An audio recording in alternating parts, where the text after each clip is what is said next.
Good morning and welcome to Aopa's 2021 Virtual Policy Forum.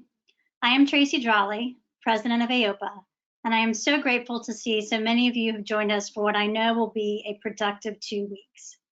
And I must confess that I'm already looking forward to next year when we will hopefully be able to say not the word virtual and we will all be in DC together again. Your participation in the policy forum is vital to Aopa achieving its advocacy priorities. Remember, members of Congress are elected by you, so it is you they want to meet, support, and legislate on behalf of. This year, we'll be going to the Hill with one ask: to support the Medicare O&P Patient-Centered Care Act. You will hear more about it in a few minutes. But passage of this important piece of legislation will finally separate O&P from DME. After our time together over these next 2 weeks, I encourage you to continue your advocacy at home by staying in contact with your representatives, senators, and their staffs. During these interactions, I encourage you to also think of ways to amplify your patients' voices, like inviting them to attend meetings you schedule with legislators. Consider ways to get their input and share how you're working on their behalf. Advocacy can and should happen all year round, and there is no time like today to establish and build those relationships which will benefit you and the O&P profession today and for the future.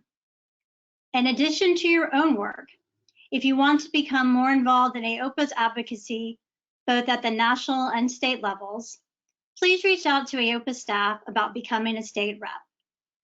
And speaking of staff, I want to give a big thank you to the entire Aopa staff who have worked tirelessly not only on this event, but also advocating on behalf of our profession with policymakers throughout the year.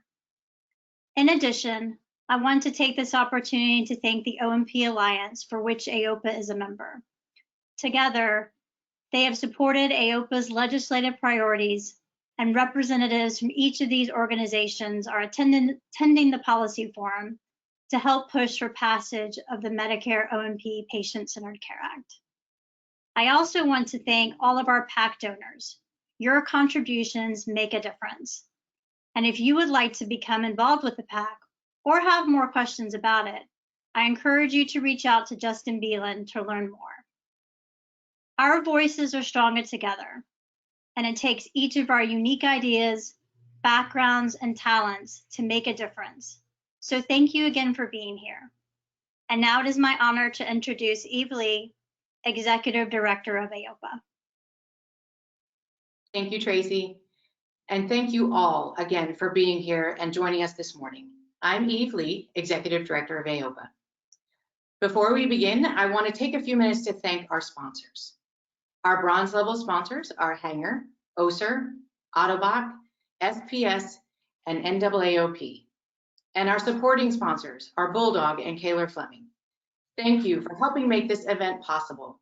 We are incredibly grateful for your support. So let's talk about the agenda. Here is what you can expect for the rest of the day today and in the coming weeks. In a few minutes, I will turn it over to Justin Beeland, Aopa's Director of Government Affairs, who, along with Aopa's Ashley White and Joe McTurnan, and the Alliance's Peter Thomas, will walk you through the Medicare O&P Patient-Centered Care Act. Then, following a break, Justin will talk more about how we are going to get this legislation passed. Following this, Aopa Vice President Terry Kuffel will join Justin to talk about how to be an effective advocate. We will end today's education session with a mock congressional meeting role play and question and answer. Then, over the next 2 weeks, you will meet with your senators and representatives using all the information and skills that you learned today. You should have heard from Justin regarding your Senate meetings, as well as how to set up your meetings with your representatives. If you didn't, don't worry. Aopa staff will be hanging around after the education to help. We will end the weeks next Thursday afternoon with a wrap-up happy hour where we will all come back together to share what we heard and celebrate our accomplishments. So, without further ado, I will now turn it over to Justin. Hey, everybody. Thank you. Echoing what Tracy and Eve have said, thank you so much for joining us. We really, really appreciate your time and efforts, not just this morning for the next couple of hours, but for this week when you're meeting with your senators and next week when you're meeting with your representatives. If you are in a panic now because you think, oh, goodness, I have not made an appointment with my representative yet, or I don't know when that is, that's okay. Plenty of time to set up that meeting with your representative. And as Eve mentioned, your meeting with your senator is very likely already set. So if you haven't, you should have heard from me, but if you missed the email, that's all right. We've got plenty of time to make this work. Those Senate meetings will start taking place, a couple of them at 2:30 this afternoon, and then there's a lot more tomorrow and Thursday. So plenty of time to get you set up and situated for that. As Tracy said, at the outset, we have one bill this year. In the past, we've sent you to the Hill with 2 or even 3 pieces of legislation to discuss. We really want to focus on the Medicare O&P Patient-Centered Care Act. And we know that is an extremely complicated piece of legislation. So we're going to spend the next hour and 15 minutes or so really taking a deep dive into what that bill is, what it would do, and why we think it's important, not just for O&P practitioners, but also patients. It's the only part of what we're going to be talking about on the Hill. So very, very important that we understand what that is and what it does, and help the staff on the Hill understand what that is and what it does, because I can assure you from someone who's been doing this for Aopa for 2 years, they really don't know. So it's, again, I can't thank you enough for being here. The bill has been introduced in the House. It is HR 1990, easy number to remember. It has not yet been introduced in the Senate. So this week, when you're talking to your members of the Senate, they might say, well, what's the bill number on that? You're going to say there isn't one yet. There will be very shortly. We anticipate that bill will be introduced very shortly, and I'll talk about that a little bit later in the program. But it was S4503 in the last Congress. Remember that number, because when they say, well, what does it look like? Say, we don't have a bill number yet, but it is going to be exactly the same as it was in the last Congress, S4503, so they can just look that up and help them decide whether or not they're going to support that legislation based on the bill last year. So again, we're going to take a very deep dive into this, and I'm very thankful to, we'll talk about the 4 different things that the bill will do in some detail, but here's a very brief overview, and we're going to get into these 4 things in a very big way over the course of the next hour. So I am very, very pleased to be joined by 2 of my colleagues at Aopa, Ashley White and Joe McTurnan, who I'm sure you all know, and Peter Thomas, who I am also equally sure you all know, who is our general counsel for the O&P Alliance and NAAOP. So thank you all for being here. I'm going to turn it over to Ashley to start with, who is going to start with the first section of this bill, and what our members probably would consider to be the most important section of this bill, and that is differentiating DME from O&P and creating a statutory separation of those things. So let me turn it over to Ashley. Thank you, Justin, and thank you all for attending this event. It's so important to have you here and to have your voices heard on the Hill. I feel like I got the easy piece here, right? Because I think everybody in O&P practice understands the importance of what you do, and the reason that what you do is patient care and not just the provision of DME or medical devices. So this is what the piece of the bill, so what you're seeing on the screen right now is the actual language that would create the statutory separation from DME. Next slide, please. Thank you. So where differentiation currently stands, you might ask, so are we in a situation where this is, the type of thing that's create lots of change really quickly? And the answer to that question is no, and it's one we get a lot. There are already some congressionally recognized differences between O&P and durable medical equipment, DME. There is a separate statutory coverage for O&P and DME. Prostheses and orthoses are, and let me say that, custom prostheses and orthoses are statutorily exempt from competitive acquisition, and orthotists and prosthetists are exempt from accreditation requirements applicable to DME suppliers. So there is recognition that there's some separation here. There's separate quality standards for O&P, and O&P has special exemptions from surety bond requirements. There's also some historic fee schedule adjustments that are applied separately, and that in that case would be lump sum versus capped rental. There mostly no O&P codes are included in capped rental. Next slide. But the reality is that further differentiation is needed, and this is experienced in real life for you all. The fact that regulators often apply these mass rules that they apply these to DME and O&P the same way. They're looking at clinical care, in our opinion, through this DME lens.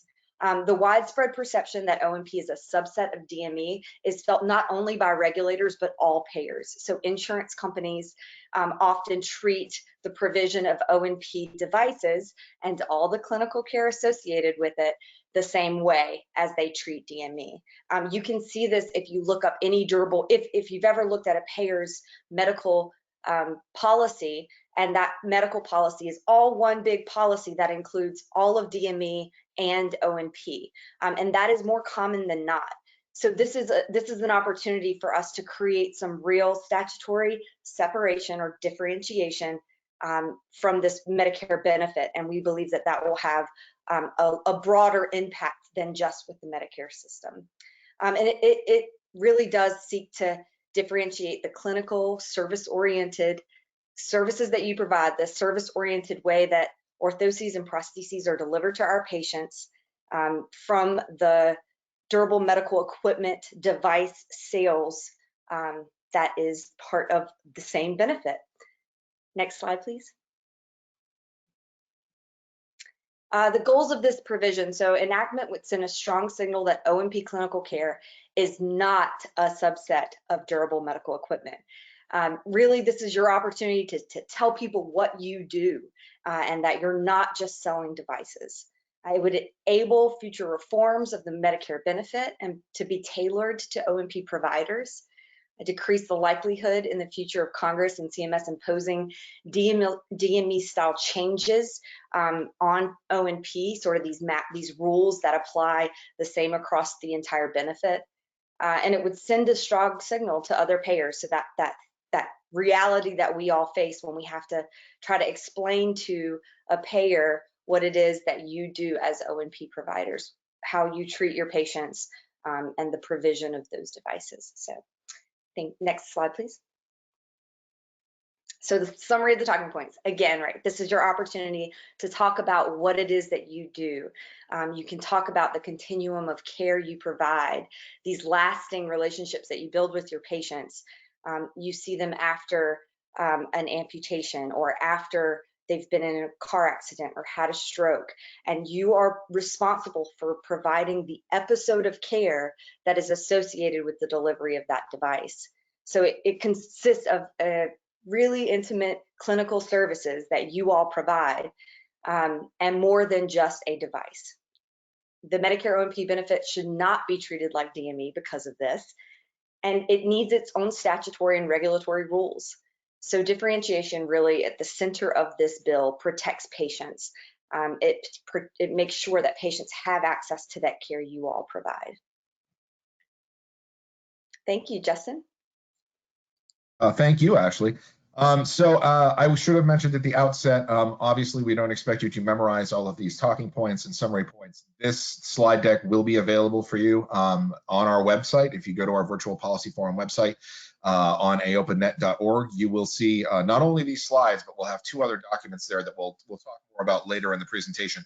But there's a one-pager for you that's kind of a frequently asked questions of this bill and what it does. So that's there just for you to be able to review before you meet with your senators and representatives. And there is a leave behind piece. If you've been to policy forum before, you know that we ask you to leave a document behind so that the staffer can have easy access to this.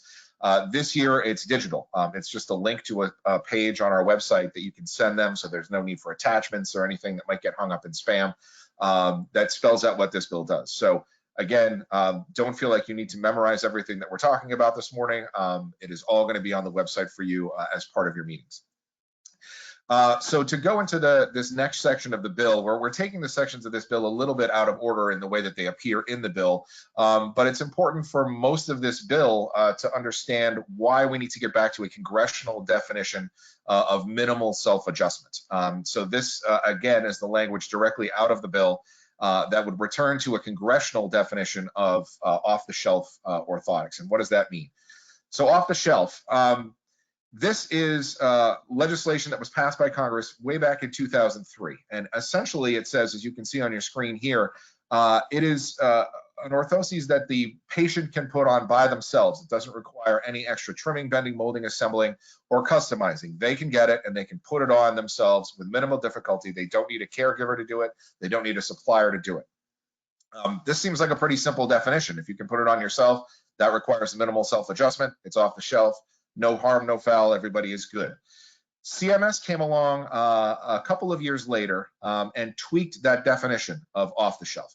And they added a definition to that basically said it can be done by the individual or by the individual's caregiver or by the supplier. I've said this numerous times, and you've probably heard me say this, but only in Washington, D.C. do you have a definition of minimal self-adjustment that means someone else can do it for you. It doesn't make any sense to us. And it has allowed a great number of orthoses that definitely shouldn't be considered off the shelf to be put into this category. What we don't want to do with this bill, and it's not going to happen with this bill because we've worked with legislative counsel to make sure it's not going to happen. This doesn't apply to, if your caretaker is your mother and she wants to adjust the Velcro on your brace, that's still fine, of course. There's nothing that would take away from that.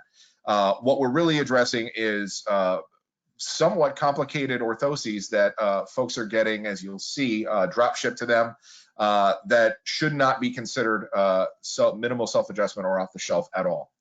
And what's interesting in this CMS definition of off the shelf is they even acknowledge in their own rule, as you can see in that last paragraph, it would not be an OTS orthotic that is eligible to be included in competitive bidding program if a person can't do it themselves.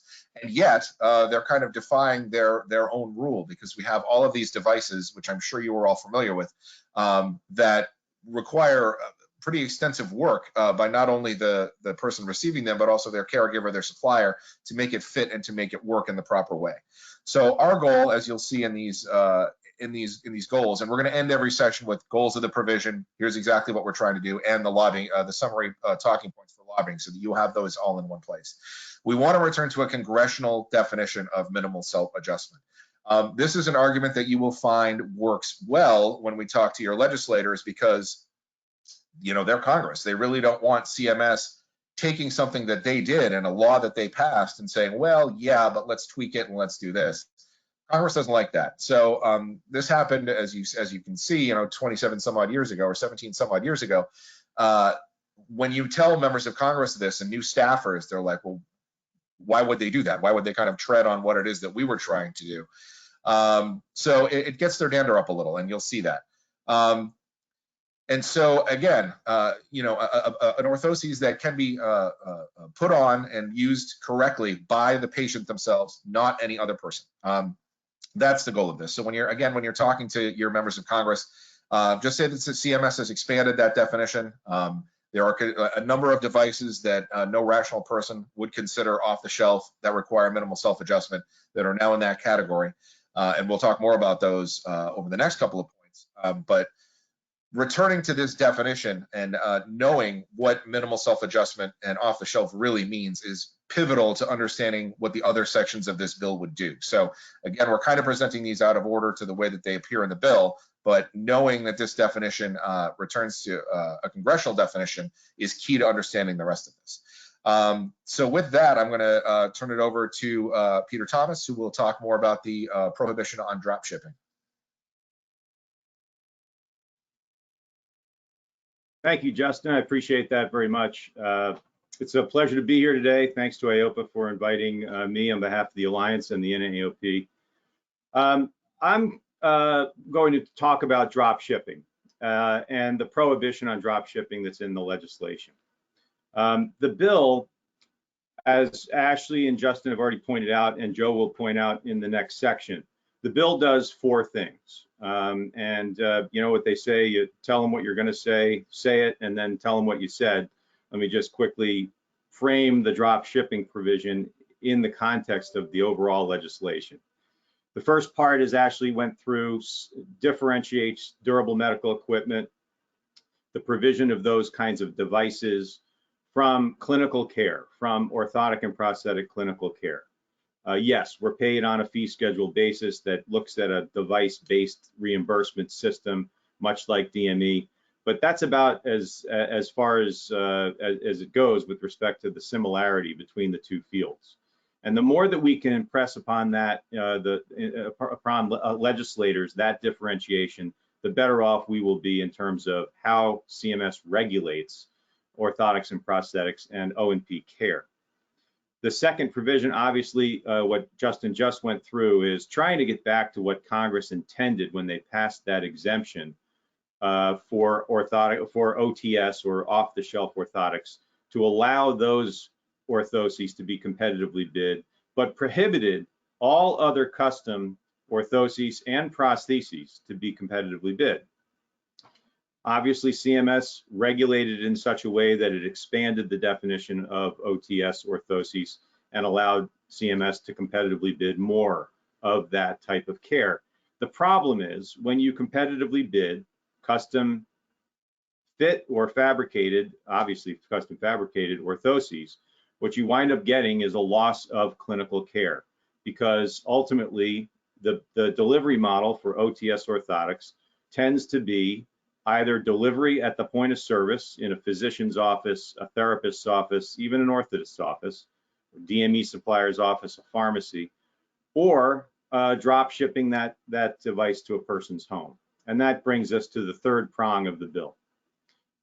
We believe that when you drop ship or permit drop shipping of orthoses that really should be considered custom fit, what you're doing is you're eliminating clinical care. You're prohibiting the beneficiary, the patient, from getting access to clinical services associated with that orthosis. And that is wrong in our estimation. We believe that it puts patients at risk. And it certainly undercuts the mechanism, the financing mechanism of CMS, where they have bundled the services together in the same L code for that orthosis. So we're concerned about that. What this bill would do is essentially ban drop shipping of truly off-the-shelf orthoses. Now, as Justin just said, the bill also redefines off-the-shelf orthoses and states that minimal self-adjustment means minimal self-adjustment, and not by the caretaker and not by the supplier. And in that way, that provision and this provision needs to be read together. We're not talking about banning drop shipping of every single OTS orthoses that CMS would currently consider OTS. We're talking about redefining OTS to those that are truly off the shelf, and then banning drop shipping of anything other than those OTS devices. So any kind of clinical care that's associated with a custom fit or custom fabricated orthoses or prostheses would be banned from being drop shipped to the patient's home. Next slide. Where did this come from? Why did we include this in the legislation? Well, we kind of saw this train coming. We saw it actually coming off the track. CMS and the FBI and the Department of Justice and the Office of Inspector General have all been tracking the late night ads, and much like you 10 years ago or 8 years ago with the scooter store, those ads have been replaced by orthotic ads that ultimately say, does your knee hurt? Are you a Medicare beneficiary? Call this number and get free orthotics. And essentially that's what's been happening. Many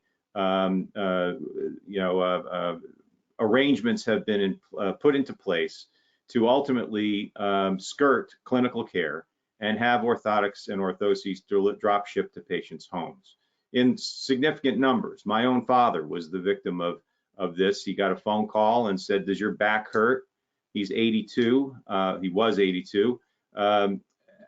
Whose 82-year-old back does not hurt? He said, well, my knee hurts too. They wound up sending him a box of orthoses, and he didn't need them. He didn't know how to put them on.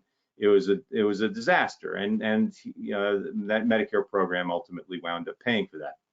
So that's what we're talking about here. And it's one of the reasons why the FBI and the Department of Justice cracked down on what they call Operation Brace Yourself about 2 years ago, and ultimately wound up netting a recovery of about $1.2 billion in medically unnecessary and frankly fraudulent provision of orthoses. About 24 people were actually incarcerated as a result of that. Next slide. The DOJ and the FBI were not the only federal agencies that have been tracking this. The Office of Inspector General published a report on brace scams, orthotic scams. This gets traction in Washington. We begin to get tarnished as a result of these kinds of reports, even though we're quite confident that the organized kind of orthotic and prosthetic community, by and large, is not doing this. Not even by and large. The orthotic practices that are part of this conference today are not who these federal agencies are targeting. And we need to make that very clear, exactly who we are, what we do, what we provide, and how it differs from the companies that provide these orthoses drop shipped to patients' homes. And then finally, the MedPAC, the Medicare Payment Advisory Commission, about 2 years ago, also included a chapter and an analysis on this very same issue and came to the same conclusion, that the vast bulk of these orthoses that are spiking in terms of Medicare expenditures are not provided by organized orthotists, by members of the O&P field. They're being provided by physician-owned distributorships, durable medical equipment suppliers, pharmacies, and companies that are really pushing the envelope on the law. Next slide. So what's the goal of the provision, and what can you talk with Capitol Hill about? First, we would like to stress that this is a patient-centric provision. This is intended to allow patients to get clinical care with the orthoses that they receive, unless that orthosis truly is off the shelf and as redefined by this bill. We intend to try to reduce fraud, waste, and abuse. No one wants fraud, waste, and abuse. It certainly doesn't reflect well on our field, and it's not accruing to anyone's benefit. The taxpayer loses, and we certainly stand to gain by campaigning against fraudulent activity. And so we are strongly in favor of this provision, because that's ultimately a one way to reduce waste, fraud, and abuse in the orthotic benefit. So prohibiting drop shipping of truly off-the-shelf orthoses, prohibiting drop shipping of anything but truly off-the-shelf orthoses, we believe is the way forward, and that's what's in this bill. And then finally, this is ensuring that a legitimate means of shipping of orthoses does continue for those that are truly off the shelf.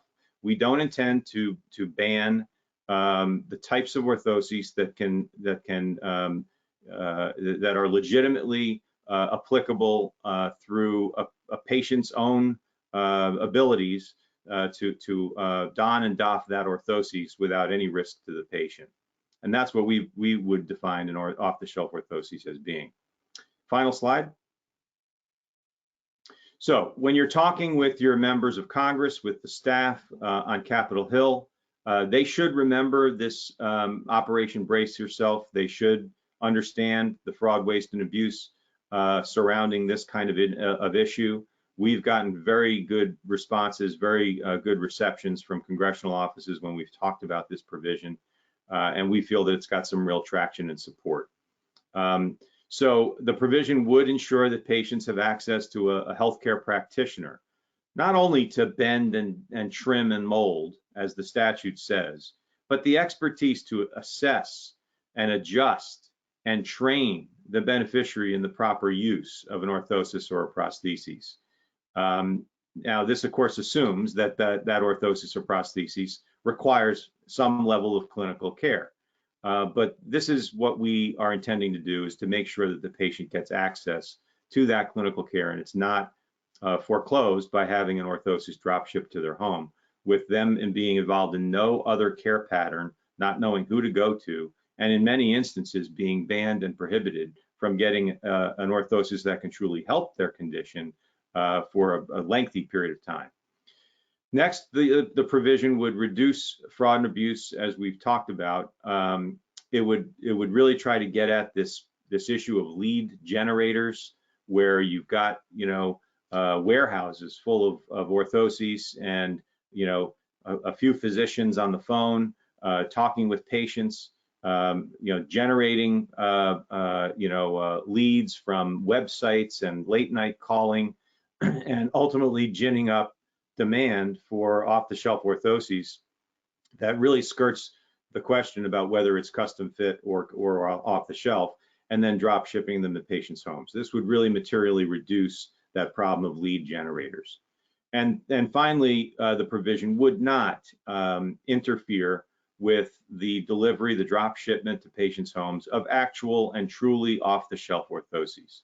So that's important that you make those points, because we don't want people thinking that we're completely banning drop shipping of any orthosis or prostheses. That's not what this bill does.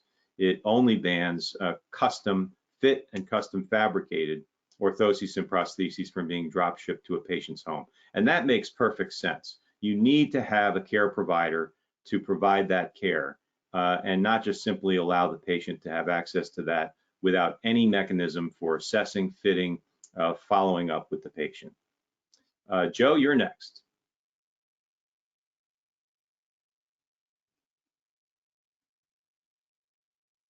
All right, thank you, Peter.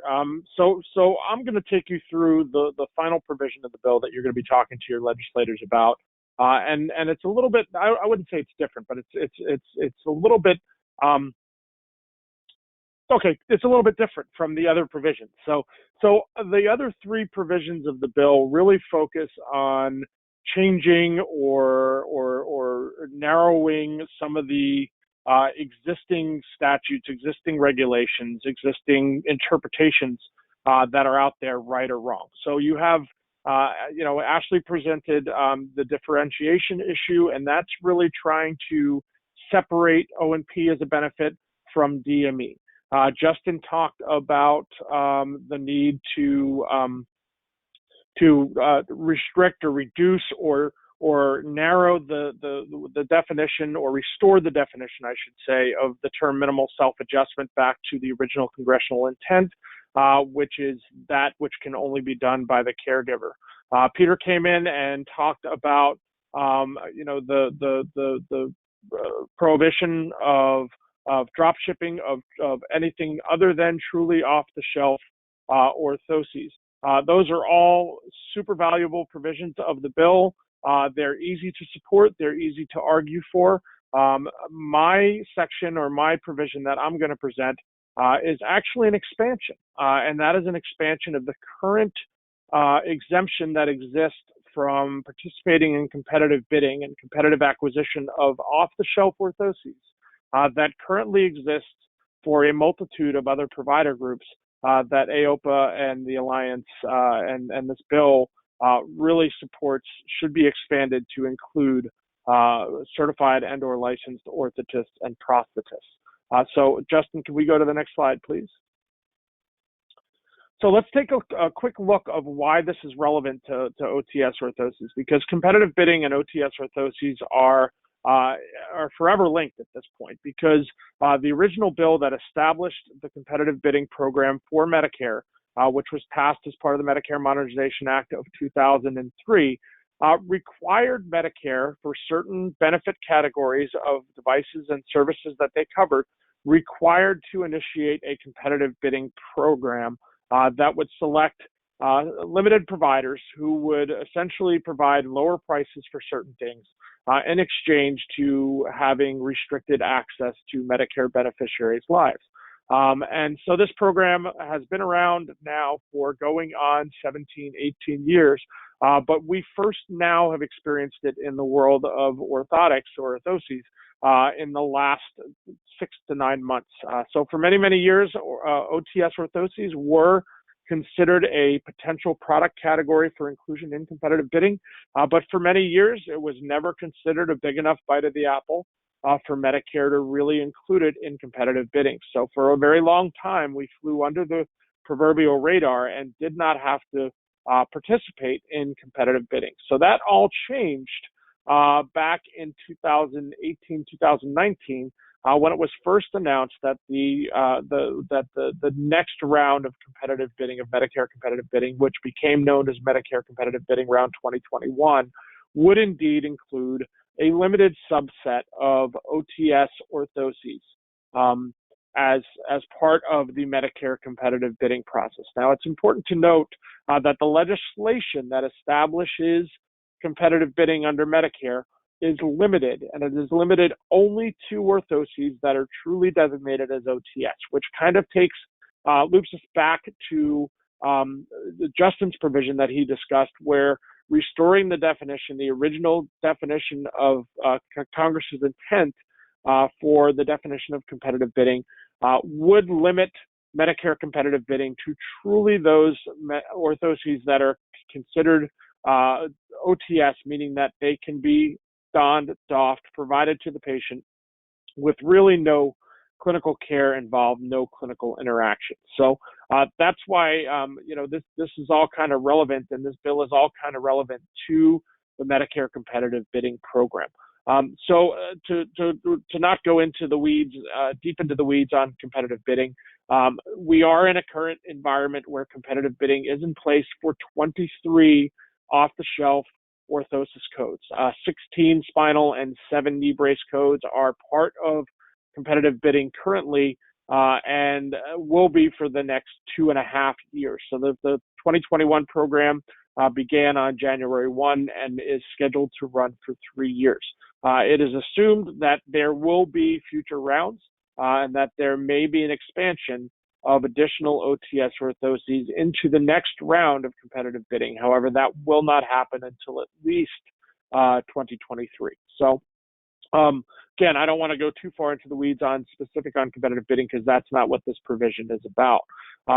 What this provision is about, Justin, can you go to the next slide, please, is expanding the current exemption that exists for physicians and physical and occupational therapists. So as part of the original legislation that established OTS orthoses as a potential product category for inclusion in competitive bidding, there was a specific exemption that was in place for therapists, occupational and physical therapists, and physicians who are providing OTS orthoses incident to their practice. And that's an important factor here. This is not exemption for a physician group or a therapy group that sets up a separate O&P company or a separate DME company and starts dispensing OTS orthoses to any patient out of that separate entity. The exemption is in place really for physicians and therapists who are, as part of their regular treatment, their medical treatment of that patient, are providing a off-the-shelf orthoses as part of that plan of care. And it is all framed on the fact that it is a convenience and it is designed to not create difficulties for the patient, where they would have to then leave the therapy session, leave the physician's office, go to a DME or O&P supplier, have their orthosis, their off-the-shelf orthosis provided by that supplier, and then return back into the therapy session or the physician to be treated while wearing that orthosis. So the provision that we have and the argument that we have made for many, many years is that the certified and licensed orthotists and prosthetists do this as well. They provide off-the-shelf orthoses, often as part of a larger plan of care in which they are providing care already, and therefore should be included in the exemption in the same format, the same way that physicians and therapists currently are exempted. The classic example of this is a situation where you may be treating a patient prosthetically. And as is often the case, and I'm not a clinician, but from what I understand, it is a not uncommon, in fact, it's a very common clinical situation where a patient may have a compromised or weakened knee on their sound side as a result of perhaps years of walking with a prosthesis, where they need an off-the-shelf orthosis. They don't need a complex device per se, but they might need an off-the-shelf orthosis on their quote-unquote sound side. And this exemption would allow orthotists and prosthetists who may not have been selected or decided to participate in the competitive bidding process to provide that off-the-shelf orthosis as part of their clinical care, as part of their overall clinical care for their Medicare patients. Okay, it is very similar to what exists currently for physicians and therapists. The other goal of this provision, and this is very important, and we're going to talk about this in a second when we get to the talking points, is this is not anything that is asking for orthotists and prosthetists to be compensated at a higher rate. It's not asking for O&P providers to be compensated at the original non-competitively acquired or decided fee schedule, which we'll talk about in a minute. So there's really no cost to the Medicare program to include O&P providers in this exemption. So it's very, very similar to how physicians and therapists are currently treated and exempted. And we believe that orthotists and prosthetists should enjoy and should have the same exemption to allow them to better treat their patient population. Justin, next slide, please. So let's talk about what our summary points are when we are going into our lawmakers' offices virtually, of course. But this is one that's not going to be very, very hard to sell. As Peter said, as Justin said, as Ashley said, we do need to remember that this is not about providers. This is a bill that is really focused on making sure that Medicare patients have the best access to the most effective clinical care that is available to them. So we want to make sure that this is framed, rightfully so, from a patient perspective, and point out that there are a large percentage of the amputee population that are being treated by prosthetists and orthotists that do require additional bracing, oftentimes OTS bracing. And it really is valuable for that patient to be able to receive that care from a single provider, as opposed to having to go to multiple locations, receiving multiple products and services from separate providers just because there's a competitive bidding process that says they have to do so. Second point is that this is a no-cost provision of the bill. This is not asking Medicare to spend any more money than they would normally spend. It is simply expanding patient access to the universe of providers. This is not designed for O&P providers to gain an advantage. The data shows that O&P, traditional O&P, is already providing such a small percentage of the overall universe of OTS orthoses. I think our last data from 2018 shows it at about 13% of the market for OTS orthoses is currently being provided by orthotists, certified or licensed orthotists or prosthetists. That the majority of the market is already being provided by the DME medical supply provider universe. So this does not cost anything to Medicare, because even under an exemption, the fee schedules for the 23 currently OTS orthoses have already been adjusted downward based on the single payment amounts that were established through competitive bidding. So all this would do would open up the universe of eligible providers to include any certified or licensed orthotist or prosthetist, and will save the patient from having to travel, having to move, having to go to more than one provider to receive their clinical care. Especially in the current environment with COVID and trying to minimize patient contact whenever possible, while providing obviously the appropriate level of patient care. This should be a fairly easy talking point when you're walking into, or when you're virtually walking into your legislators' offices. So with that, I will turn it back to Justin and very much appreciate your time today. Thanks, Joe. And now we're all going to jump back on camera. I can see the little icons being lit up for questions. So Joy, if you could help us out and read us those questions, we are all prepared to answer them, as I am sure that folks have them. Yes, happy to do that. The first question that came in is the DME product industry opposing this bill? I'm happy to speak to that. We have had many conversations with our counterparts in the DME world. As you all know, I hope, many of O&P manufacturers are Aopa members. We have about 50% of our membership is manufacturer based and about 50% is patient care based. And so this isn't a knock on DME.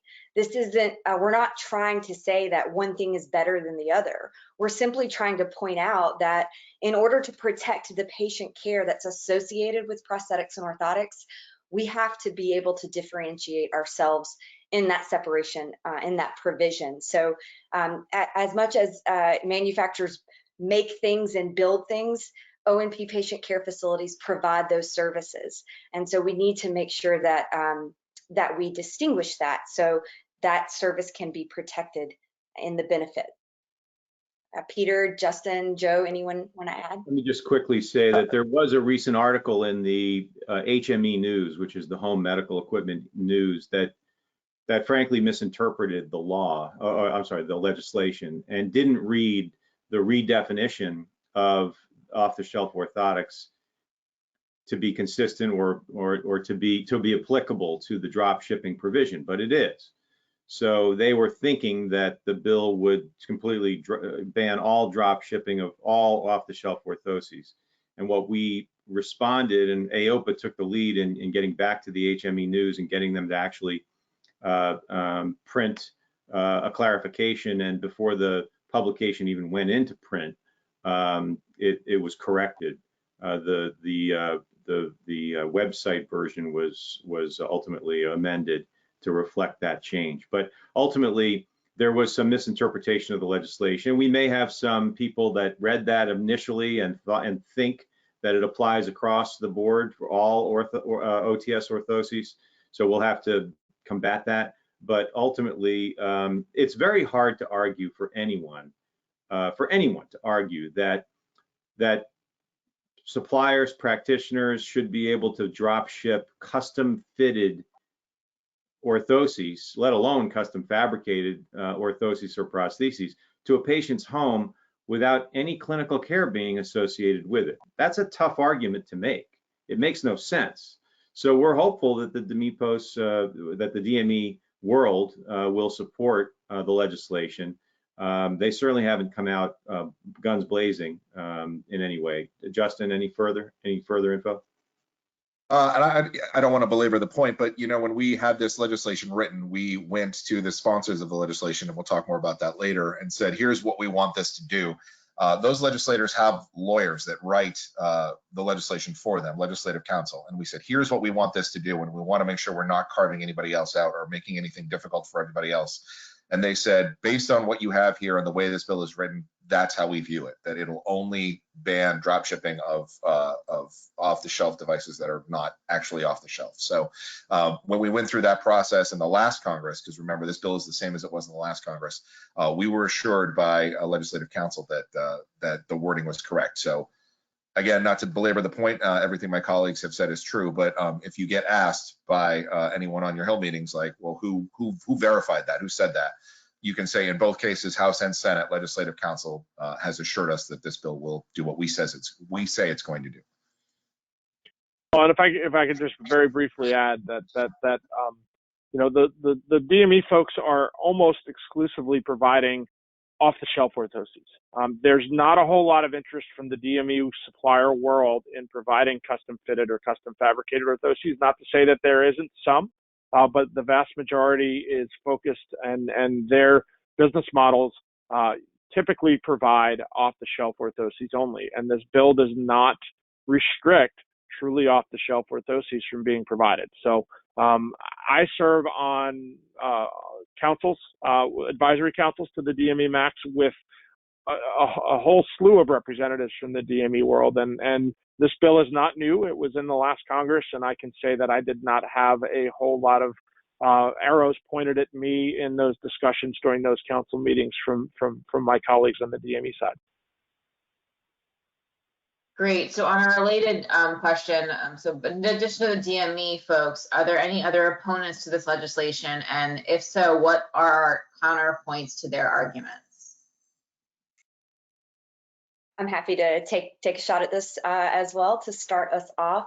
I think it's important to recognize that we are a part of a rehabilitative system, and our patients often see different providers within that range of rehab.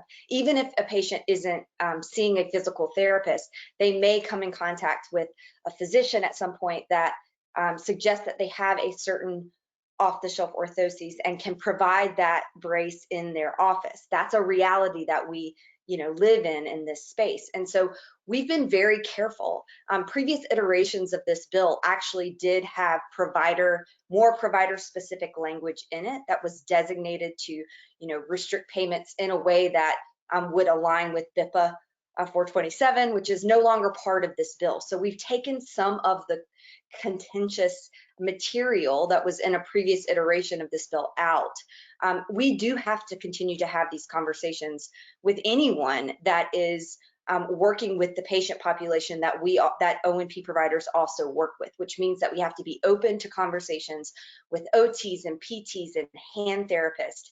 It's important for us to keep those channels of communication open. Our hope is that we will not receive opposition to this bill, and we have had these conversations, but the reality is that you should say that if you're asked this in a congressional office, you should say that your expectation is that we will not receive opposition from other care providers for this patient population, because we are working really hard to make sure that we don't get that opposition. So stick with your talking points that we've provided today, and please direct any questions that you get about specific opposition towards one of us.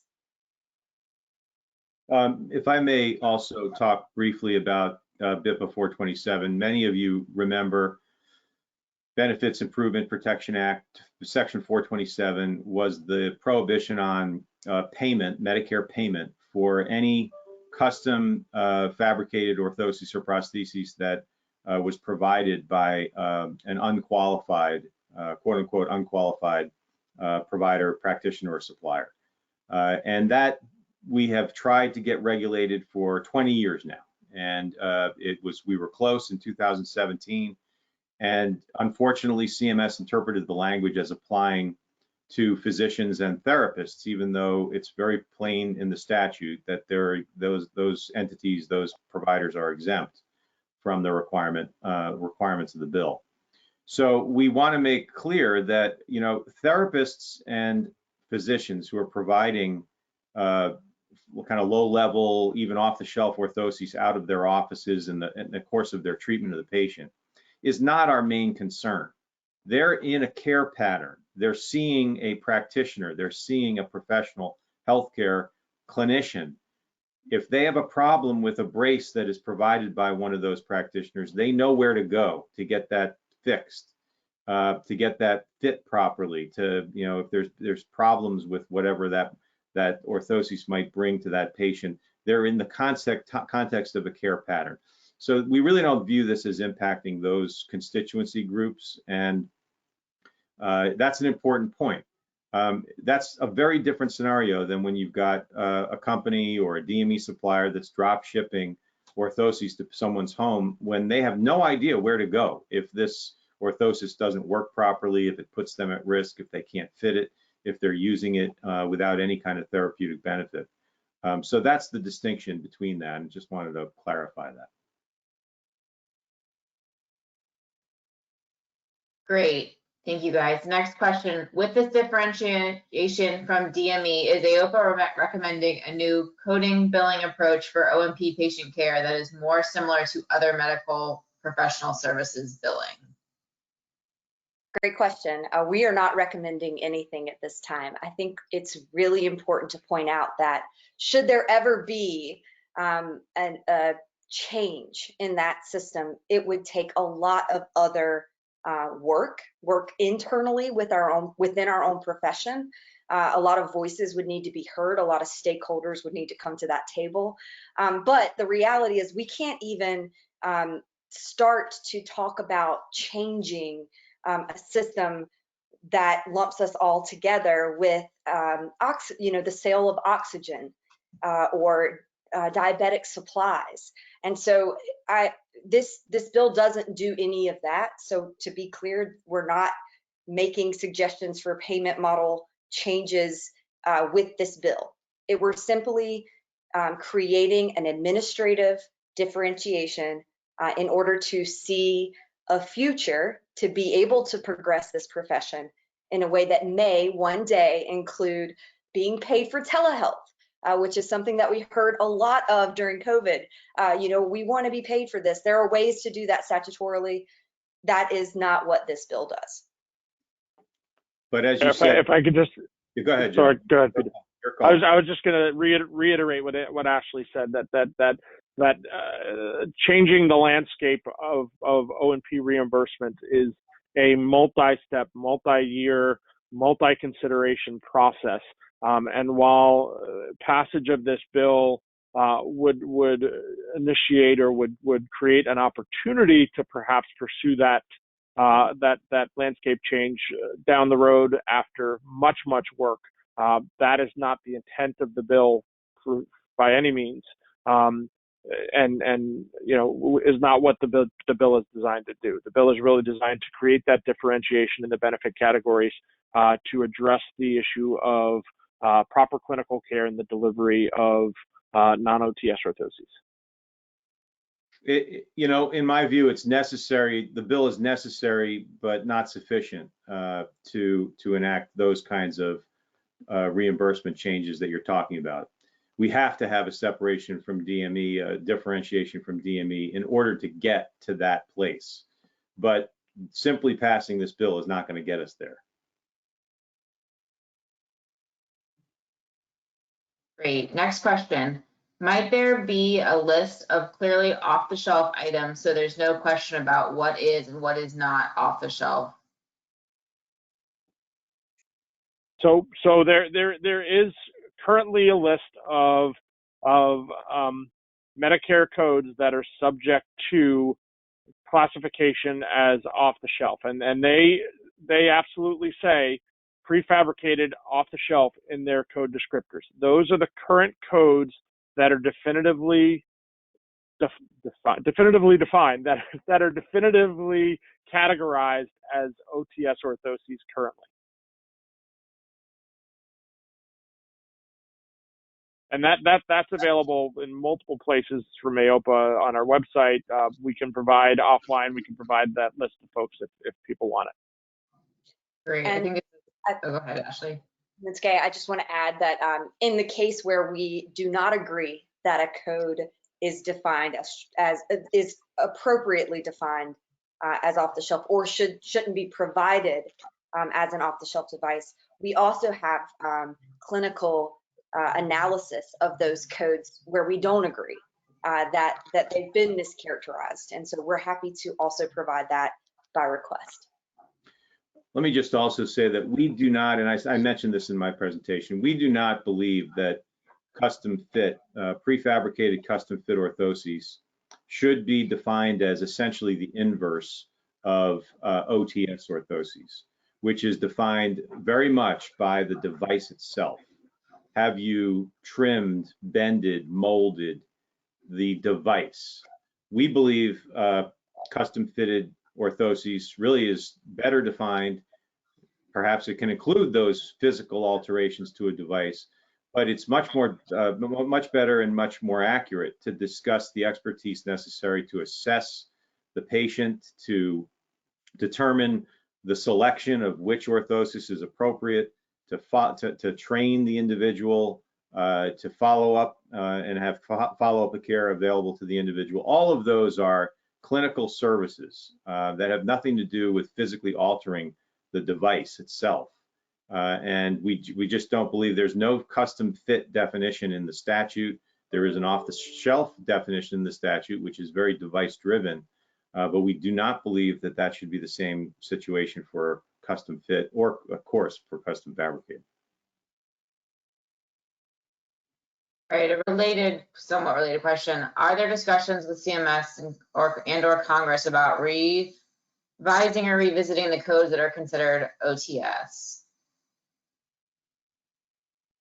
Well, I think that's one of the major provisions of this bill would be to redefine the congressional intent of the original statutory definition of off-the-shelf or minimal self-adjustment. Sorry. By doing that, I think that if that passes legislatively, that would then initiate a conversation that would require a revisitation of the current codes that are classified as OTS by CMS, where Aopa and other organizations could then engage in that dialogue and explain exactly why some of these codes should not be considered OTS because of the level of clinical care that's needed to facilitate a proper fitting of the orthosis. And to add, the reality that all of these provisions work together, that Peter pointed to, and Joe touched on, and Justin's touched on, it's so important to look at this holistically, because if you start to think about, well, what's going to be prohibited from drop shipping, and you don't incorporate the policy position that oversees this entire four provision bill, you can kind of get lost in this sort, what is this going to cause CMS to do? And I think really it just starts a conversation.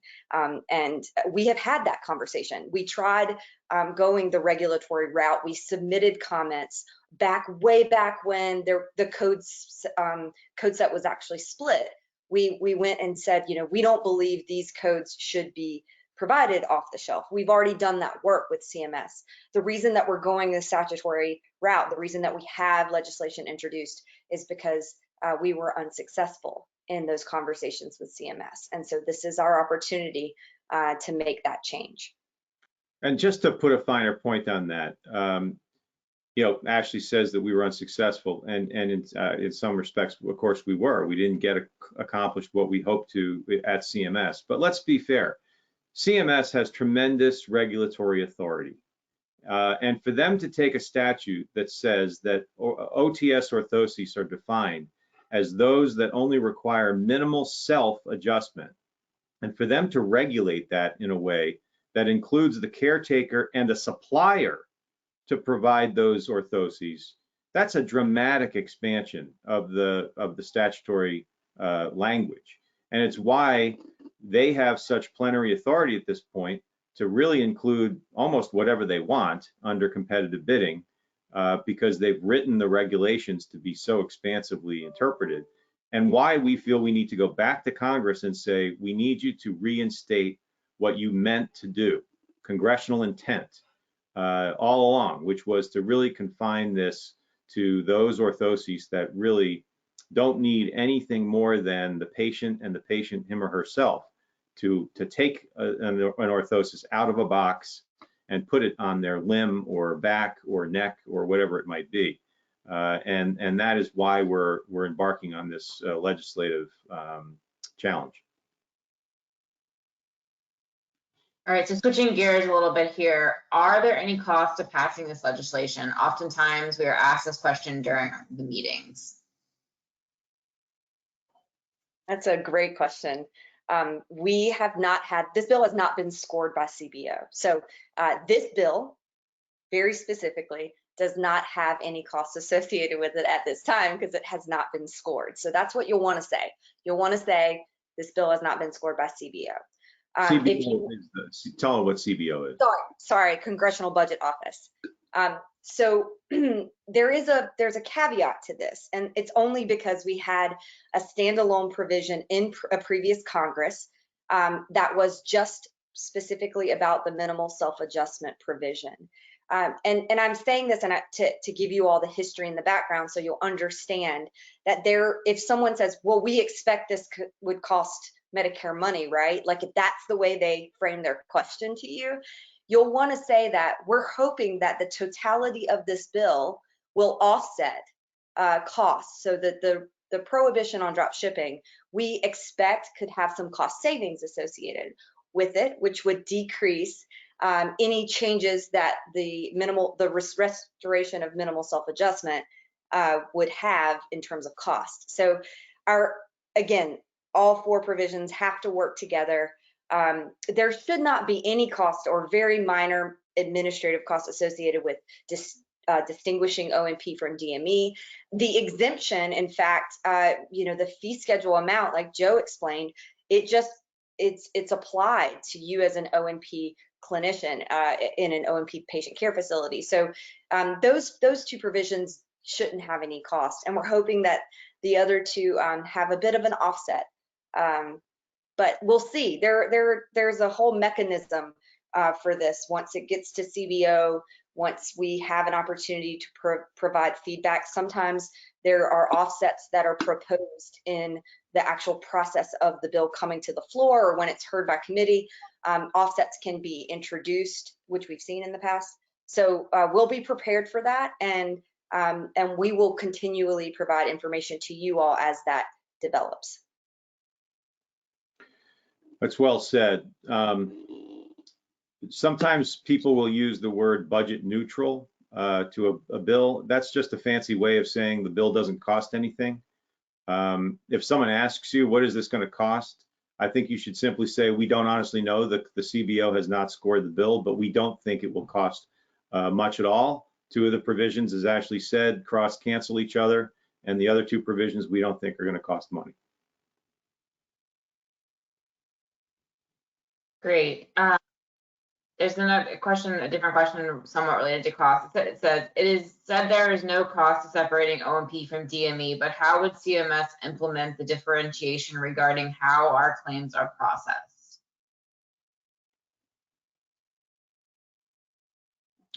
Well, So, I mean, I don't think that. Go ahead, Joe. This is yours. I was just going to say I don't think there's really any change in how claims are processed. We're not asking this bill to take the claims processing out of the hands of the DME MACs. The DME MACs are purely an administrative function as far as processing O&P claims. Historically, the only reason that the DME MACs process O&P claims is because when the benefit was established and when the system was established, CMS felt that the volume of claims that were coming in for orthotics and prosthetics were not high enough to justify educating every single state-based Medicare contractor. So they kind of shoehorned us for processing purposes in with the rest of the DME world, which is frankly caused a lot of the misconception and the misappropriation of O&P as a subset of DME, simply because the same carriers, the same administrative carriers, contractors process the claims. So this bill is not asking for a change in the processing system. We don't anticipate that the claims would move out of the DME MACs and into the hands of state-based or regional-based MAC administrative contractors. So there's really no cost and infrastructure development that we anticipate from the DME MAC side. And that decision, by the way, goes back to 1987. That's a pretty old decision. We've been living with that for quite some time. All right, and here's a question for you, Justin. Well, two questions that are related. Can this legislation get attached to another piece of legislation? And then separately but related, in 2018, we got the recognition from practitioner note sections from our bill passed. Can any of the sections from this legislation be passed independently? Sure. So the answer to both questions is yes. However, as you'll hear this afternoon, or this afternoon Eastern time, I suppose, as we go into how we're actually going to get this bill across the finish line, it's imperative that we get a lot of co-sponsors on it, that we get a lot of congressional momentum behind it to ensure that it could be added to another piece of legislation. We will, in all likelihood, need a CBO score for that to happen. That would happen as a result of the sponsors asking for one and having a good deal of co-sponsors on it. So yes, that could absolutely happen, but there's a few other things that need to happen before that. That's the way a lot of bills get passed, as you all know, in Congress. And then, so well, again, we'll talk about this more this afternoon, but yes. And so, but there's also other provisions. We had thought maybe this would happen in the last Congress, that this differentiation of OMP from DME might get pulled out and attached to a COVID bill. There were legislators that on our behalf wanted to make an argument for telehealth for us. Again, as Ashley said earlier, there's a number of things that have to happen in addition to that for us to be able to bill for telehealth. But, you know, because Congress was so focused on this, and still is, I was actually having a conversation with Senator Schatz from Hawaii, his staff this morning, saying, are you guys still there? What's new on this? And you know, what can we do? So pulling something out, we would certainly welcome that. It doesn't have to be an all or one scenario. There are, as you've heard, sections of this bill that are connected to other parts of the bill. But in terms of differentiation, we would take that in a millisecond if they could attach it to something else. So we'll see what happens with that. And I would think the exemption. Sorry, Peter. No, I would think the exemption too, right? Separate differentiation between O&P and the exemption for orthotists and prosthetists to provide OTS orthoses without a contract at the competitive bidding rate. Both of those could go independently, and we would be in great shape. The two that are really inextricably linked are the drop shipping and the redefinition of OTS orthoses, because one costs and one saves, and together they would work very well together. And frankly, if you passed one without the other, it might be problematic. So, and in terms of the what kind of bill could we attach ourselves to, it has to be germane to Medicare. So it's got to be a Medicare vehicle moving down the pike. We don't really expect a Medicare vehicle anytime in the next few months, but that gives us some time to prepare and get this thing ready and teed up. You know, the physician fee schedule is going to have problems next calendar year. The trustees report is showing Medicare going, you know, ultimately the trust funds being insolvent in the next few years. There's going to be pressure to do something on Medicare in the calendar year, I would think. So there are opportunities and vehicles for us to try to get something done.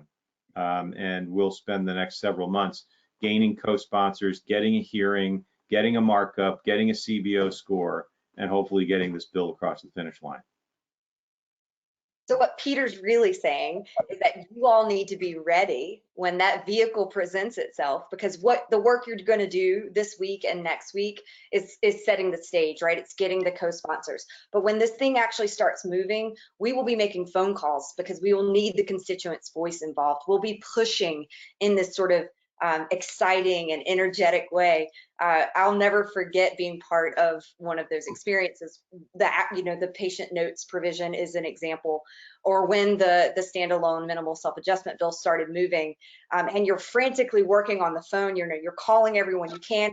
Hey, can you call your senator? Hey, and it's just exciting. At least it was exciting for me. So be ready, because when this thing starts to move, we're going to need your help again.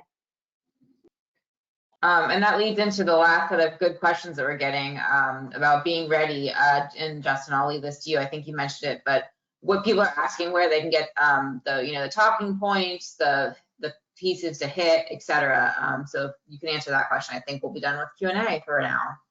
Sure. So the best place, first of all, you received an email from us yesterday that'll have a link in there to the kind of FAQ, how to, you know, a really good rundown of each provision and what it does.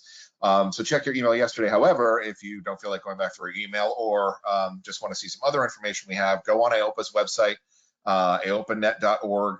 There's a link for advocacy. Under that, there's a link for policy form. Everything you need is there. We'll have the FAQ that I just discussed, the leave behind piece, and I'm putting that in air quotes because of course you're not actually leaving it behind because we're not physically in congressional offices this year, but that's the link you're going to send when you follow up on meetings with your senators this week and your representatives next week. The slides that you have seen and will be seeing today are also available on there. So everything you need is right there, but also after we take a little bit of a break to give everybody a chance to recharge, we'll go into even more information on this, how to talk about it on the Hill, the best way to present it, things to go over in your congressional meetings. So we'll have a whole afternoon to work with this. And in addition, I should mention before we break for a quick break, after the end of this, we're scheduled to go to 1 o'clock Eastern. Ashley and I will stay on the line on this platform. For anybody that wants to stay on, put yourself on camera, talk to us about anything that you might need, apprehension about your meetings, question about your meetings, problems making your meetings, any of that. So officially we end the formal session at 1, but Ashley and I will still be on from 1 to 2 to talk more with anybody about anything you'd like. So please take advantage of that. And with that, I think we're ready for about a 10-minute break. So if folks wouldn't mind reconvening here at about 11:30, we will get started again. The next section will cover how this bill actually procedurally will become law and what we have to do to get this bill over the finish line in this Congress. So please enjoy a break, get a drink, come on back, and we'll start again at exactly, let's say 11:30. Thank you, everyone. Thanks, Peter and Joe and Ashley.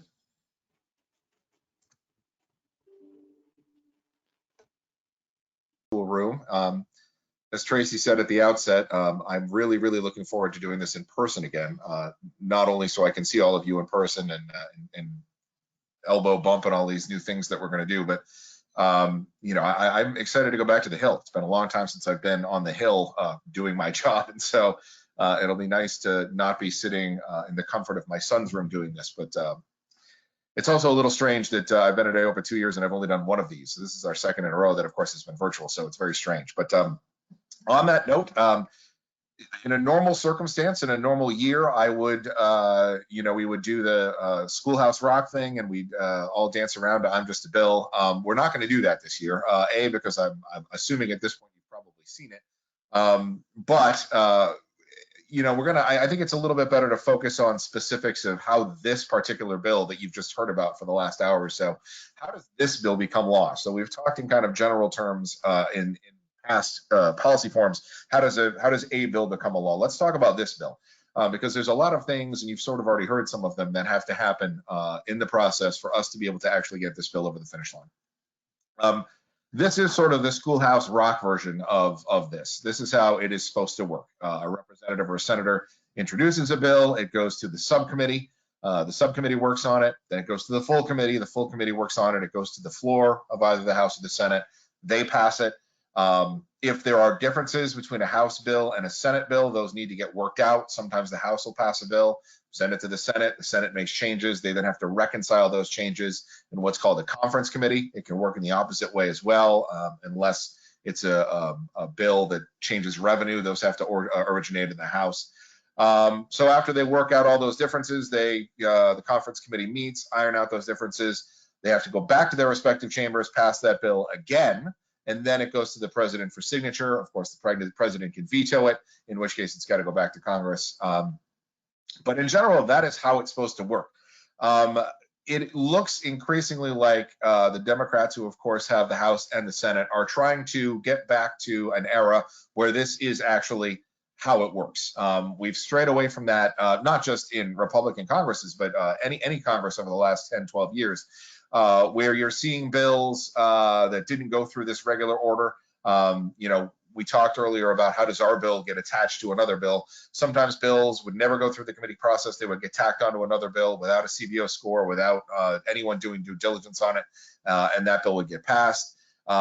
Congress, the subcommittees would bring up bills that had 2 co-sponsors, 3 co-sponsors. Nobody seemed to really want this bill, but the chairs would bring it up anyway as a favor to a colleague or because of lobbying pressure or something like that. So that's sort of the way it has been working. But if you listen to the Democrats, they are trying to get back to what they call regular order, ensuring that this system works the way it was written to work. Which is sort of like this. You know, I just showed you a very simple, oversimplified version of how a bill becomes a law. But if you get down to the brass tacks of it, this is really how it works. There is a lot of different things that go into a piece of legislation. Not all of them pretty. You know, in DC, we always say that there are 2 things you don't want to see getting made. One is sausage and one is legislation. And that is really true. So it's an extraordinarily complicated process.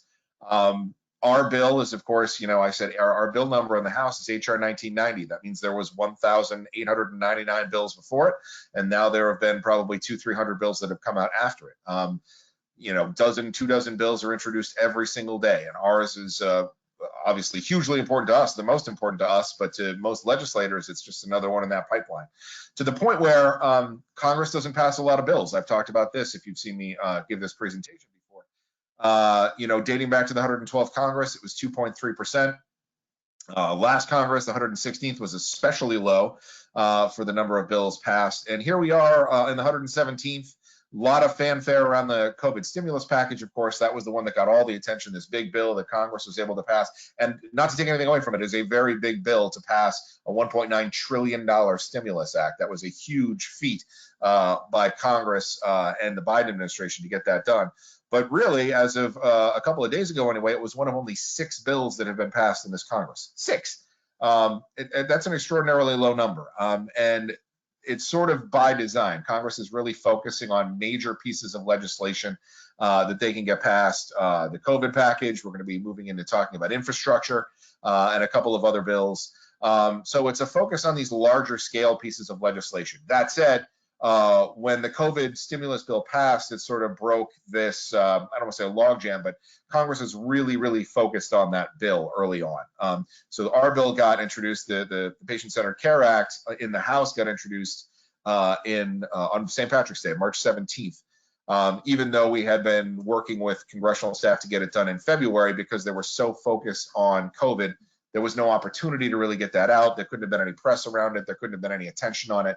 So Congress had to wait. Our champions had to wait until March 17th to have enough time and bandwidth on their plate to be able to push that bill out. So all of this to say, I know we've been trying to get this bill done in one form or another for quite some time now. This is the second Congress in which the bill looks like this, and it's the patient-centered version of this bill. But it is extraordinarily difficult. We are certainly not the only organization in town that has issues getting bills to pass, even good bills. There's no one, someone asked in the earlier session, who's against us on this? And the answer is nobody. Nobody really on the Hill, and nobody really in terms of other medical groups that are opposing this legislation. It's not that it's a bad bill. It's a very, very good bill. It's just one of many. One of many for an industry that I have learned in my 2 years with Aopa is not well understood on the Hill. There are still members of Congress that I talk to that say, well, you guys are doctors, right? You've got all these, everything's in place for you to be medical providers. And of course, we have to say, well, no, technically we're suppliers of DME, and that's how we're categorized. And it comes as a big surprise. And I am sure you will find that over the course of this week and next week, that you'll talk to staffers who are a little blown away at the fact that we're not considered providers, that we're considered suppliers of DME. So this, again, is the bill in the House, HR 1990. So when you talk to your House legislators next week, please make sure to note it is HR 1990. Again, talking points for this are available on our website. Introduced by a bipartisan group of 4 legislators. Mike Thompson is from California. Glenn Thompson, who before he was a member of Congress was a therapist and owned some therapeutic facilities. G.K. Butterfield, one of our biggest supporters in the House, Democrat from North Carolina, and Brett Guthrie, who is Republican from Kentucky. And his name is going to come back in just a minute because he is going to be doubly important on the passage of this bill this year, not only as an original sponsor of it and a supporter of it, but you'll see that he has a new committee position that is important. This week, of course, you're meeting with your senators, and the number one question you're going to get is, okay, what's the bill number? That's what the Senate staff are going to ask. We do not have a bill yet in the Senate. We had hoped that we would have one by now, but a number of factors have prevented that from happening. Nothing bad. This bill is going to get introduced very soon. The thing that we were really waiting on is a senator from Iowa named Chuck Grassley, who is hugely influential on the Republican side of things. Chuck Grassley was a major proponent of this bill in previous Congresses, not the last Congress, but in earlier Congresses. This was his name was front and center on this bill. The reason he was not in the last Congress is because he was chair of the Senate Finance Committee, which has jurisdiction over this bill. Once this bill is introduced, it will be referred to the Senate Finance Committee. In general, chairmen of any committee don't like having their names on a bill that's referred to them. It's kind of viewed as self-dealing a little bit. So Grassley kept his name off of this bill in the last Congress because he didn't want to be viewed as having this bill go straight to him. And it was introduced on the Republican side by Senator Steve Daines of Montana. And as you see on your screen, Senator Mark Warner of Virginia was the lead Democrat. Senator Tammy Duckworth, as you can imagine, one of our biggest champions on the Hill, was another Democrat on this. Senator John Cornyn from Texas and Senator Bill Cassidy of Louisiana were also original sponsors of this bill. This year, Senator Daines will once again be the lead Republican, but we thought it was important now that Chuck Grassley is not the chair of the Senate Finance Committee anymore, that he be a part of this bill. It sends a strong message to Republicans when Grassley has his name on a bill. So we have been working with his staff, and he's chair of Judiciary. He's had a lot of things on his plate. So basically our both Republican and Democratic sponsors of this bill has said, let's hold our fire a little bit. Let's make sure we can get Chuck Grassley on this bill and wait to get it introduced. I know it's going to mess with your policy forum, but let's wait. We'll have a better bill if we're able to wait just a couple of weeks to get this done. And I heard from Grassley's staff this morning. They said, you know, we're looking at it. It's looking very, very good. We know it's the same bill from last year. So all of that promise makes us kind of hold our powder a little bit on this Senate version of the bill. It does create a little bit of, you know, I don't want to say awkwardness, but it's, you know, it's difficult for those of you who were here in 2019 here in person in DC. You know that we went up to the Hill without a House bill, without a Senate bill, and so it's a little difficult to talk to your legislators because they're going to say, well, just come back to me when you've got a bill. Like I can't say whether or not we're going to support a bill that I haven't seen. We have it a lot easier this year because while we don't have a bill, the exact same bill from the last Congress is what's going to be introduced. So here you see on your screen, it is S4503. The talking points that you can access on our website mention this, that we don't have a bill number now, but it was S4503 in the last Congress, and it is exactly word for word the same. So if they say we don't know if we can support this, when you have a bill number, come back to us, we can say we don't, but it looks like this, and do you think you can support this? So there's really no, they're not, and well, you'll hear about this later when we get into the minutia of your congressional visits. There isn't a single staffer that's going to say, yes, we're going to sign on to this immediately. They're going to say, I'm going to bring it back to my boss. We're going to take a look at it. And we'll also talk later about how to follow up. But there's no way that they don't have access to what the bill is going to be, which is a very, very helpful thing for them to have. So we have the bill introduced in the House. It's already been introduced. The bill will shortly be introduced in the Senate. What comes next?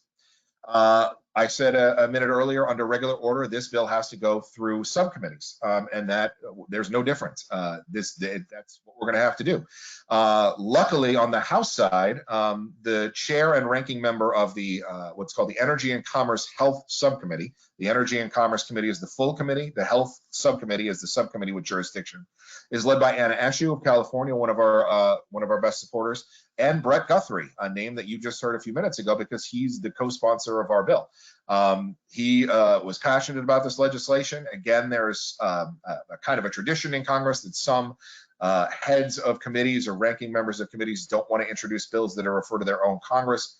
Guthrie said, this is important to me. I want to do this. And so it is really, really great that we've got the ranking Republican on that committee as a original sponsor of that bill. That is a big deal.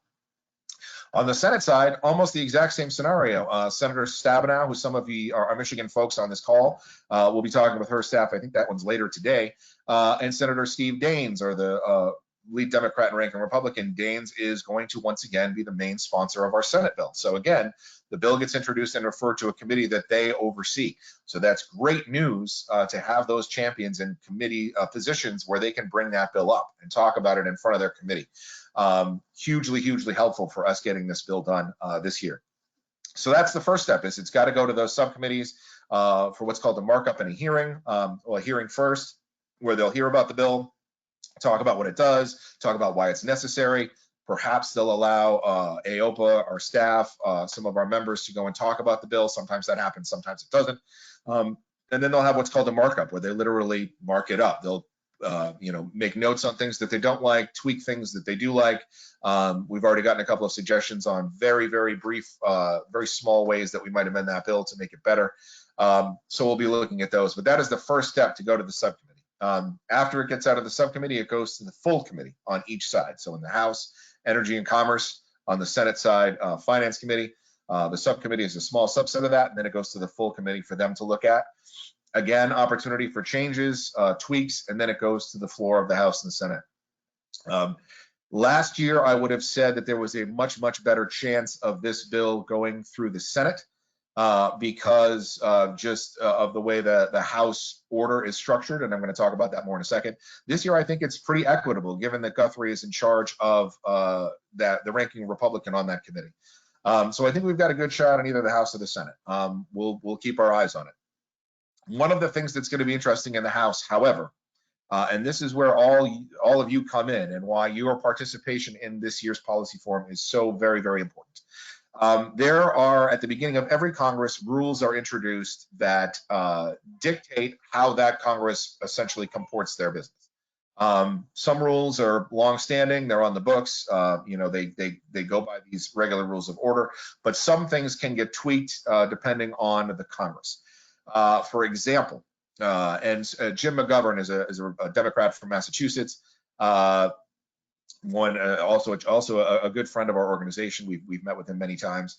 But one of the things he said at the beginning of this Congress was, well, if a bill got passed by the House in the last Congress, in the 116th Congress, it shouldn't have to once again go through subcommittee and then full committee to come to the House floor. If we've already passed it and we agreed that we liked it, it doesn't make sense to send it through committee. So he gave the House a deadline of April 1st to bring up to the floor bills that had already passed in the last Congress, to pass them again outside of regular order. In other words, outside of going through those committees. So that is an example of a little tweak that the chair of the Rules Committee, Jim McGovern, can make when they're doing these bills. One of the things that has come up in this Congress as part of the rules is that they want a certain number. Jim McGovern wants a certain number of co-sponsors on a bill before that bill comes up before the subcommittee. Because as I said earlier, you had so many cases of members of Congress bringing up bills that had 2 co-sponsors, 3 co-sponsors. There was clearly not a lot of congressional interest in these bills, but the chairs of these committees were bringing them up anyway. Simply because they could, simply because colleagues wanted them brought up, lobbyists wanted them brought up, however you want to put it. McGovern is saying, let's put a stop to that. Let's make sure there is enough of an interest from across all of Congress to have a bill brought up before subcommittee. And the number that he tossed out seems somewhat arbitrary, but the number that Anna Eshoo, the congresswoman who is chair of the committee, told us specifically was 120 co-sponsors. For a bill to be brought up before the subcommittee, you're looking at a minimum of 120. There is wiggle room there if you can get enough members of the subcommittee itself to be co-sponsors. And that's the thing we've been working on now since this bill came out a month ago, is get all of the subcommittee members, because obviously if there's enough interest within the subcommittee itself, then the bill should be brought up, and then you worry about full committee and things like that. But in general, they're looking at 100, 120 co-sponsors on a bill.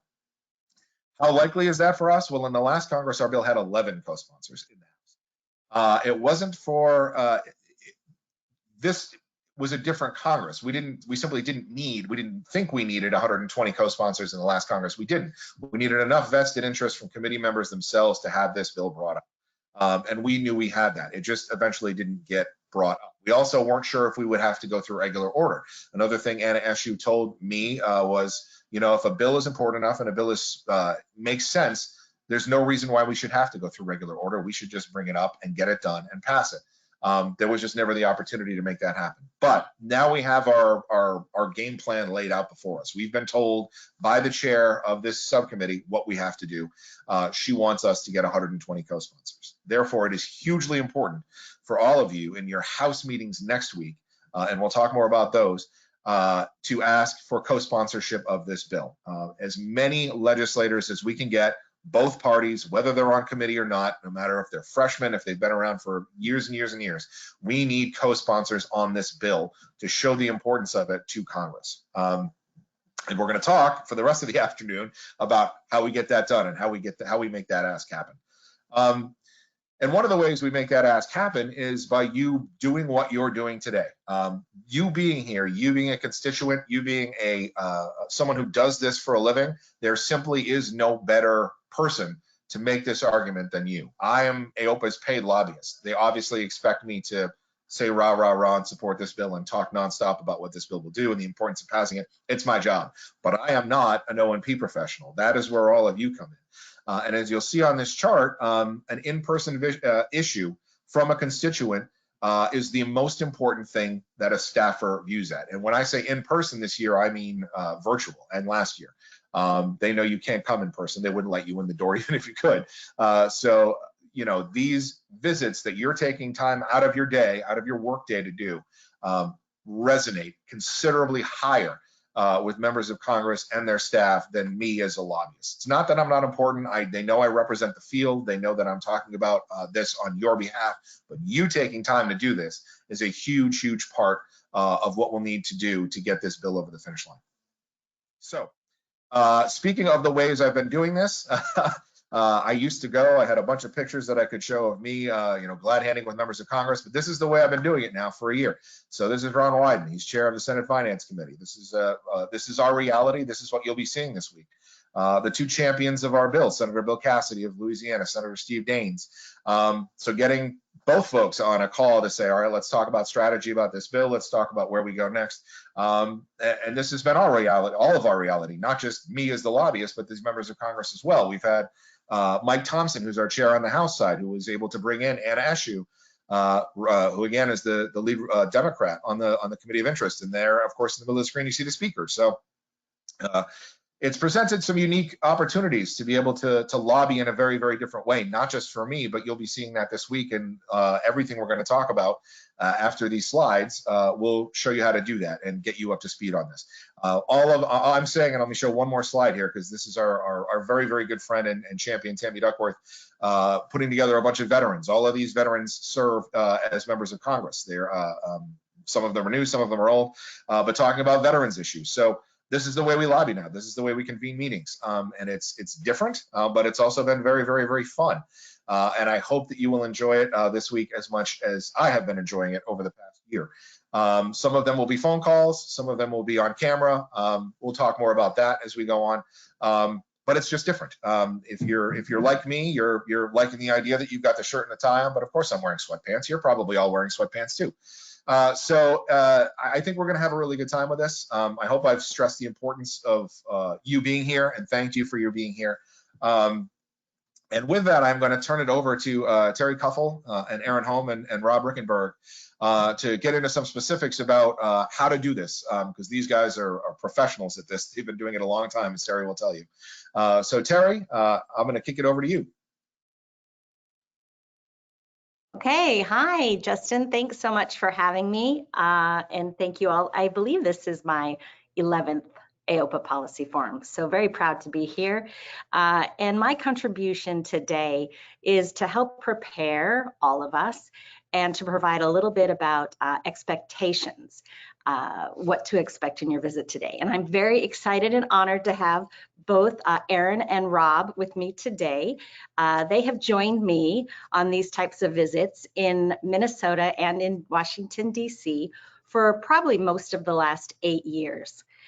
We have sat in meetings together, in hearings, we have testified in committees, we have helped introduce and pass bills in the state of Minnesota. So we've been able to do this with some very effective grassroots advocacy. So I've asked Aaron and Rob to join me today so we could provide some real life experiences.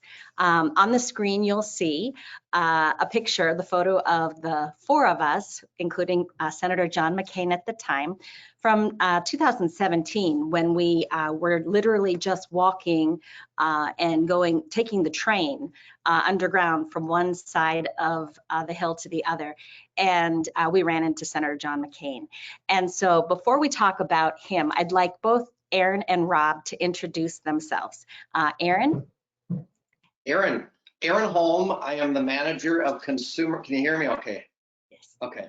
I'm the manager of consumer engagement for Aopa Healthcare. I am the founder and executive director for a really cool nonprofit, Wiggle Your Toes. I am a bilateral above the knee amputee, as you can see in the picture there, practicing my thumbs up move.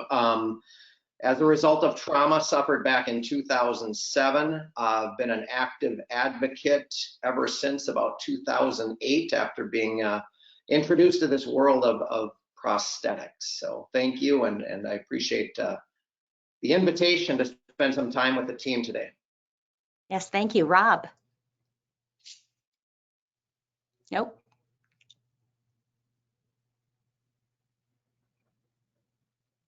On the left there, Rob, of the main control panel, there's a button. There you go. How about There that? we go. All right, geez.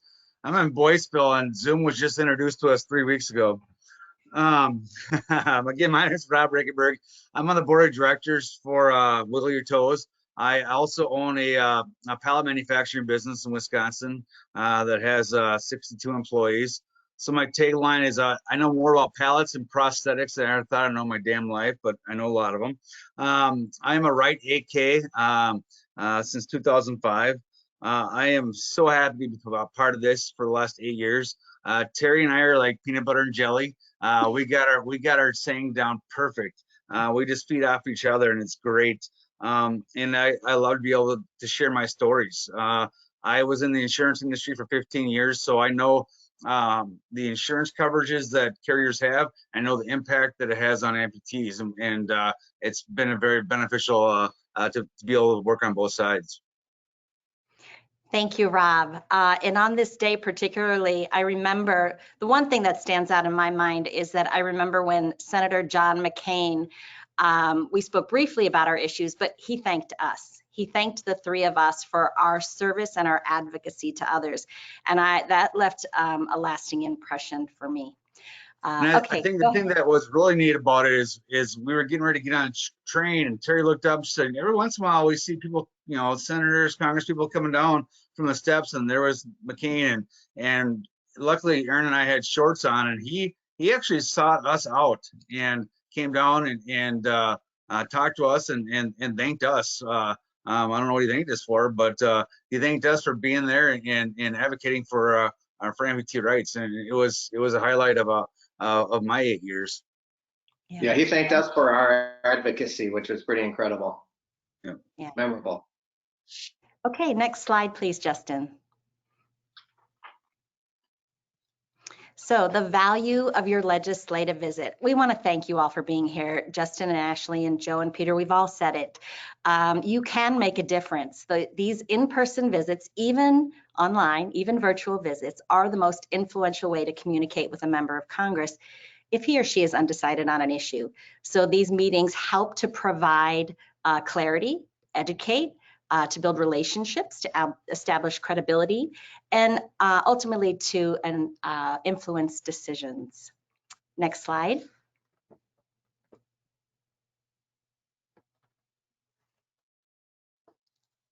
Justin. We'll talk more about the next slide in a minute. There we go, our focus today. So today and this week, we're talking about educating not only ourselves on the important issues, but we're gonna take that education and we're going to take it to our legislators this week, some of us today, this afternoon, and tomorrow, and some next week. We're gonna hear from O&P industry leaders, which we did this morning, and that'll help us prepare ourselves, our minds, and also our hearts to do this work, which is really good work, and it's good work that we do for others. So today we're going to help you with that, so this next week that you feel comfortable and a little bit more prepared. Next slide. So I always say that there's 3 words to remember when you are attending these visits. Remember the words educate, advocate, and access. And then we're also going to talk about 10 steps to follow to prepare you. And then I'm going to ask Aaron and Rob to join me in sharing some experiences. So next slide. When we talk about these 3 words, educate, we are all here to educate. Educate our legislators and their staff about the orthotic and prosthetic issues that are important to all of us, to our patients, our families, our friends, our employees, all of us. Next slide. advocate. We are all here to advocate for and with, as I am here today with Aaron and Rob, those who have limb loss or limb impairment. Again, our patients, our friends, our community. Next slide. And access, we are here to educate and advocate with a purpose. Our efforts are purposeful to provide access for our patients to orthotic and prosthetic care and devices. Next slide. So the 10 steps to your effective visit. This is something that I've talked about in the last few years. This year, instead of just talking at you on the screen, I'm going to ask Rob and Aaron to join me in talking about how to prepare, do homework, stay focused, personalize issues, become friendly with legislative staff, close the deal, and use common courtesies. Next slide.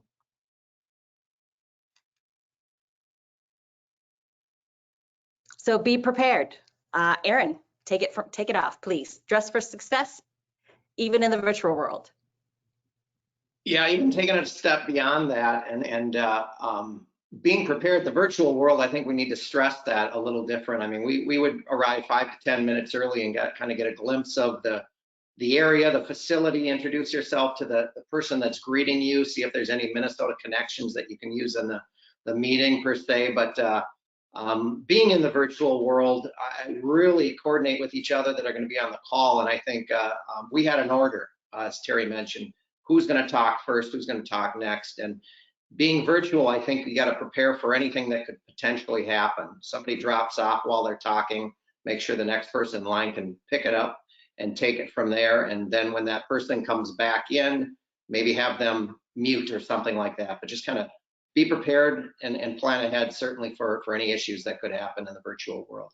We all can't wait to get back to reality. The hard part for the virtual world, especially for the lower extremity amputees, is, dress for success. Our biggest thing is we always wear shorts anytime we have meetings, and it doesn't matter if it's 40 degrees out or minus 40, we still wear shorts. So it's kind of hard to see the hardware when you're doing the virtual. I mean, I'm lucky I have an orthotic device because I broke my arm.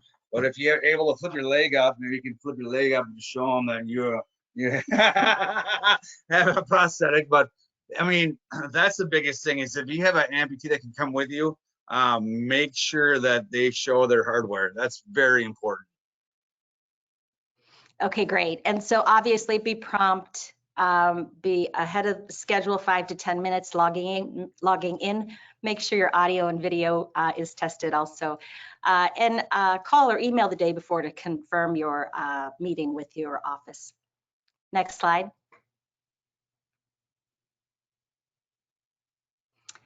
Some virtual reminders. I think we've covered most of them. Here are a few others. Choose your room wisely. Try not to have distractions such as bright lights or loud sounds or busy backgrounds. Choose a desktop or a laptop over a cell phone if possible, and keep your camera stationary. Test your equipment. Raise the webcam to eye level and look into the camera at all times, especially when you're talking. Turn off any sounds or notifications you may have on your phone or on your desktop or laptop, and avoid multitasking. It's simply not professional or polite. Next slide. Do your homework, educate yourself. That is why we are all here today. Attending meetings, reviewing materials, becoming the expert in the room, being confident. Okay, I'm gonna go ahead and go to Rob and ask if there's something, an experience that you can share with us about doing homework and preparing.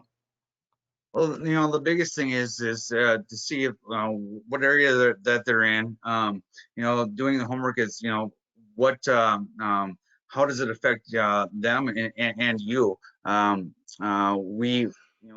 Aaron kind of talked about being able to look around and see their surroundings, but you got to see if there's any members of their family or constituents that are amputees or prosthetic and orthotic wearers in their area, and how it affects you.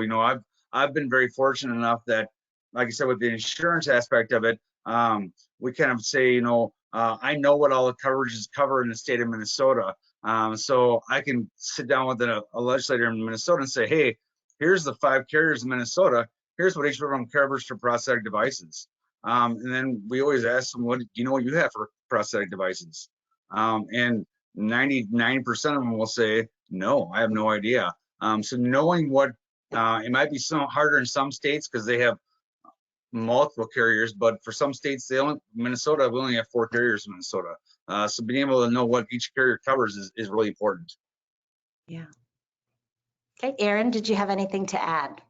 I do. That final bullet there, do not use O&P acronyms. To take that a step further, really need to educate at 101, at entry level. And one of the stories that comes to mind is this group, the 3 of us and a few others were introducing the O&P parity bill, I believe it was, at our St. Paul Capitol in Minnesota. This has got to be 7, 8 years ago. We had prepared, planned, and practiced. I think Rob and I even painted our faces. We were so excited for this opportunity to share our story and the initiative, the audience that we had with these legislators. Our game faces were on. We went in and we started rolling. And I think it went something like, we are here to introduce the Orthotics and Prosthetics Parity Act of Minnesota.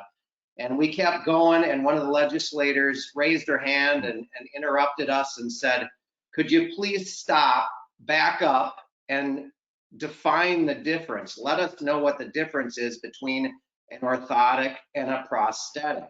So just O&P acronyms isn't enough. It is really going back to that day before I was introduced to this world, this industry that I would depend on for the rest of my life, and realizing that these decision makers, these influencers really need to be educated or they're going to go away. We really need to explain to them what the device is, the functionality of the device, the difference between an orthotic and a prosthetic. So really, really bring it down to a level that they will understand, and I think you'll maximize the time that you spend with them. So when we talk about becoming the expert in the room, you'll realize fairly quickly after starting these meetings that that's not hard to do, because the legislators really they have open ears and open minds to be educated. Next slide, please. Select your spokesperson. I always talk about the trifecta. If you have a patient, a practitioner, and someone that is a policy or business person or student. So if you have someone, it can be one person or it can be 3 or it can be 10 people, but decide ahead of time, know what the issues are, and decide who in your group will speak to each issue. So patients will help us educate and personalize the O&P issues. Practitioners are really essential in explaining how access to care and devices can be challenged, and the policy business and students can advocate in general and also help explain the why. Aaron or Rob, do you have anything to share about how we share the conversation? This is why I tell people, Terry and I are like peanut butter and jelly. Like, we just feed off each other. And a great example of this is getting on the state level. They had been trying to meet with a senator for a few different years, and every time I met with him, he just kind of listened to him and just, okay, great, thank you. And then I went to a meeting with him, and literally he sat down and he just looked at me and said, all right. And I started telling my story, and he just focused 100%. By the time we left there, he's like, I'm 100% on board. I appreciate you sharing my story. And it might be that, but it is, I can't stress how important it is to bring someone of limb loss with you, because it just means so much more when it's tangible, they can see it, they can feel the stories.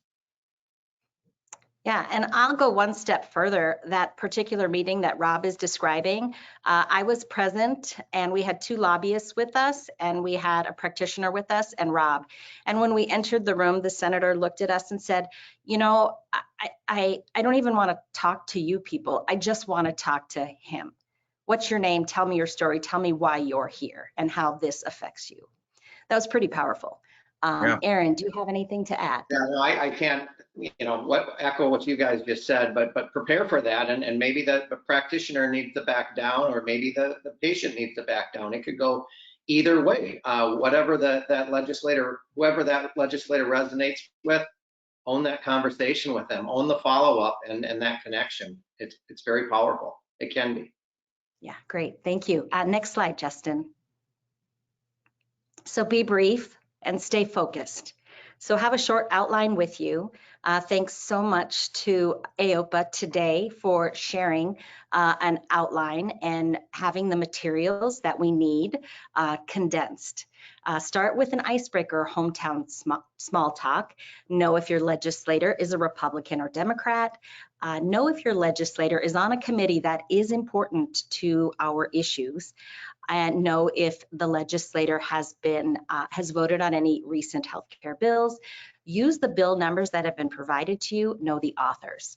Okay, Aaron, did you have an example here that you wanted to share about maybe an icebreaker, some hometown small talk, or anything? Yeah, we've been doing this enough that we got to the point that we had icebreakers. We had made some connections, and we had shared dialogue in between personal meetings with a lot of the legislators. So we had that advantage. But early on, if this is your first rodeo, you know, your legislators have Facebook pages that they like to share things on Twitter. Let them know you follow them. You know, even if it's just a day, going back and checking out what they're up to, and if there's something that resonates or something, make that connection. You know, we talked hockey with some of our legislators because Minnesota's big with hockey. You know, the sports teams, things like that. Outdoors, Eric Paulson had a canoe in his office from northern Minnesota, Boundary Waters area. He had a Schwann's ice cooler where you could go in and get a Minnesota-made ice cream cone or something. So, you know, things like that after a while. But early on, you certainly can do some diligence up front and see if there's any connections you can make. And then check your constituents. Whether Republican or Democrat, you got to go in neutral. You know, just go in passionate about what you're there for, passionate about the cause, the initiative, and share your story. Don't get in the weeds. Try not to get in the weeds. If you can avoid it, it's going to be better off in the end. Yeah, Rob. Aaron covered all my. Okay, great. We'll go to the next slide, Justin. So personalize your issues. Tell of your stories, tell of your patient stories, caring for your patient, tell about your experiences as a student or as a resident. Potentially tell about an unfair denial or an audit or appeal that is close to you or close to someone that you know, you have worked with. Basically tell about some of your challenges of providing access to O&P care and devices. Rob, did you have something to share? Yeah, I could share for like 55 minutes about this. And again, it comes down to when I first lost my leg, or I didn't lose it, when I first had my leg amputated, the company I worked for was self-insured, and they had capped coverage for prosthetic devices at $5,000. Well, they didn't know how much prosthetic device costs, so I went with HR, educated them, and the next year they raised coverage to $100,000. A few years later, they switched carriers, and I had to go through the same thing. And it comes down to sharing those personal experiences. And again, this is where it's very important to have an amputee or as a practitioner to share stories of some of the struggles that your customers have gone through. And if you need any stories, let me know, and I'll share you some of my stories. But you know, that's where, and put them in your scenario. Hey, this had happened to you. What would you have done? You know, where would you have gone in these situations to meet these challenges and these denials? Great, thank you, Rob. Aaron, is there something you can share?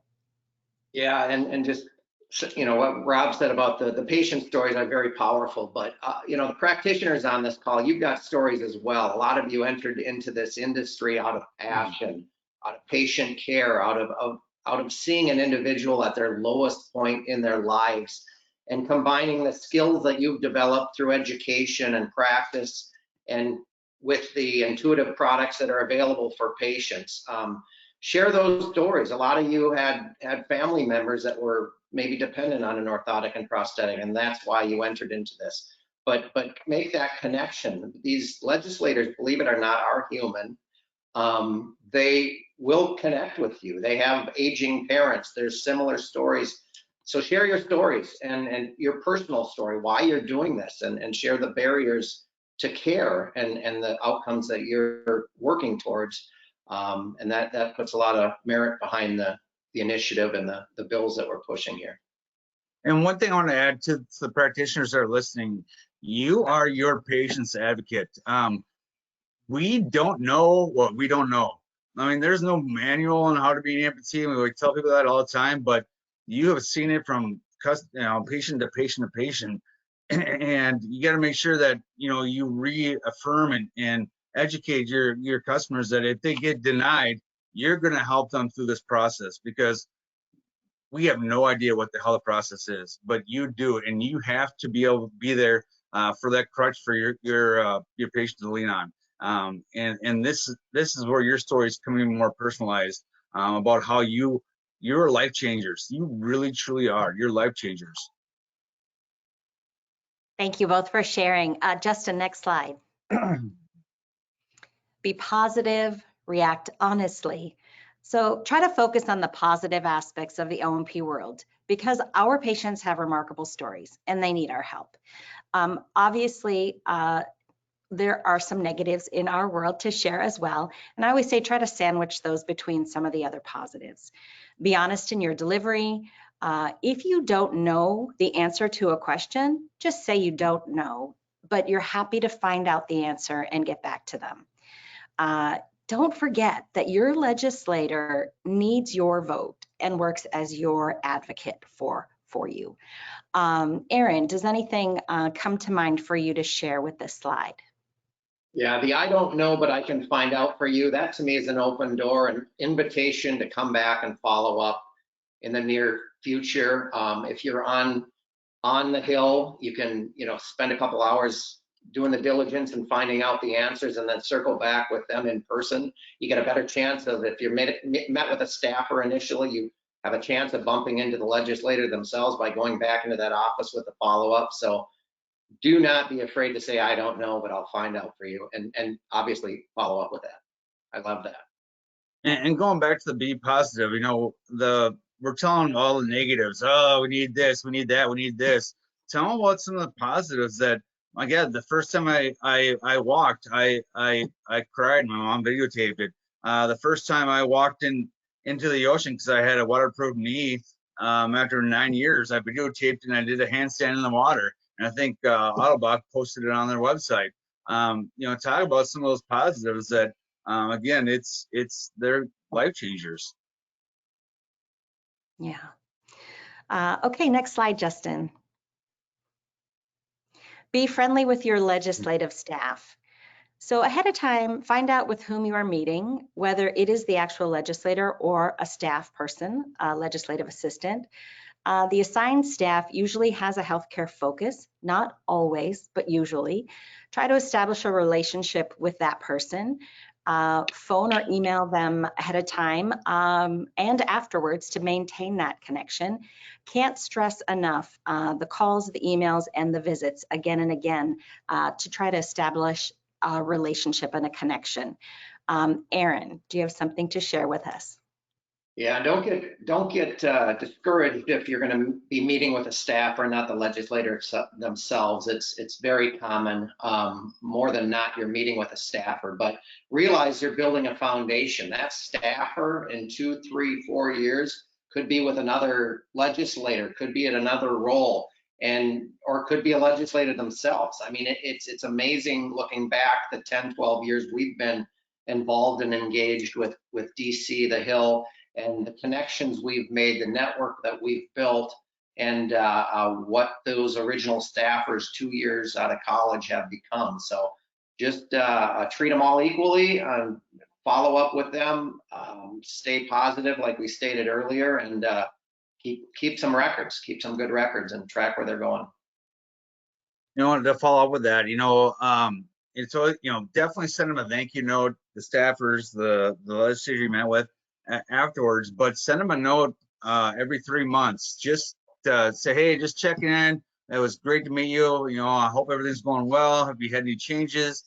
Just so you stay fresh, but they also know your name, that you're not just calling them once a year and then boom, that's it.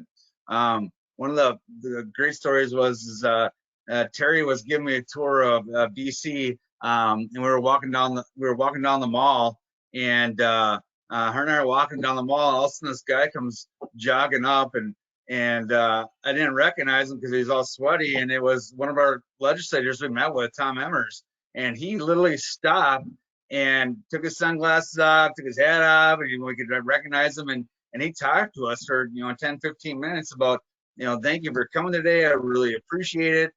You really, opened my eyes to some things that affect you, and please stay in touch. And so I thought that was pretty neat. We weren't stalking him or anything like that. We didn't know he was going to be running, but it was neat. We should have. That's another But story. Yeah, I remember that. we didn't chase him down an elevator or anything. Yeah, well, we've got some elevator stories too, but we'll leave a few of those out.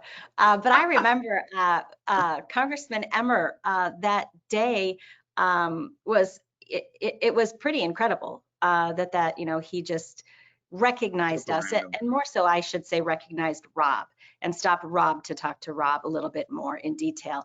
And Congressman Emmer had been a state representative before he went to Washington, D.C.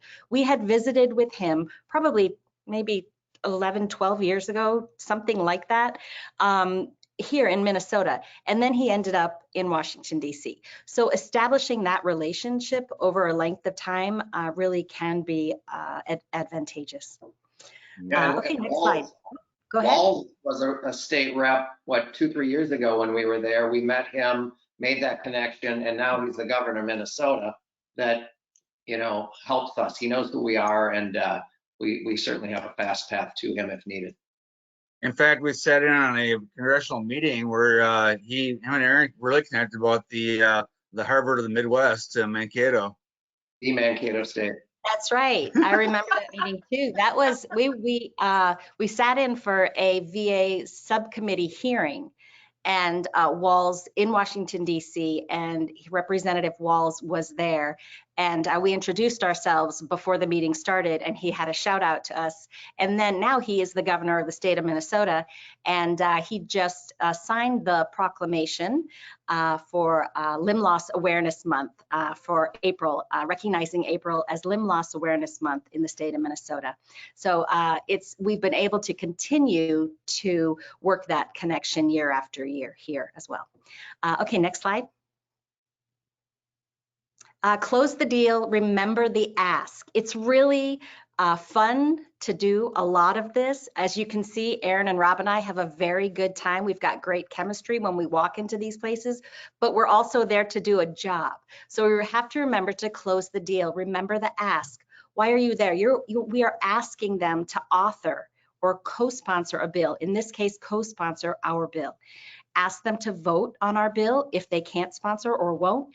Ask them if there's potential for a letter or to sign on, which has happened in the past for us. And basically ask them for their support on any O&P related issue that crosses their desk. Anything related to healthcare, assistive technology, or devices. Ask them to remember you and ask them to reach out to you if they have any questions when something like that crosses their desk. It's great to ask them to come to visit your facility or to come ask them to visit your school. And we always remember to ask for a photo, even when it's virtual, even if it's outside the elevator, right? Okay, yes. Aaron, anything to share here? Yeah, this is obviously very important, but don't hesitate to ask them if there's anything they need, any follow-up required, any information, any additional information, to get them to support this initiative. So keep that open. If don't close it, if they don't think they'll support you, let's get them anything or put somebody in front of them if they need to talk to somebody else. But yeah, that's obviously very critical point. And Rob, anything else to share here?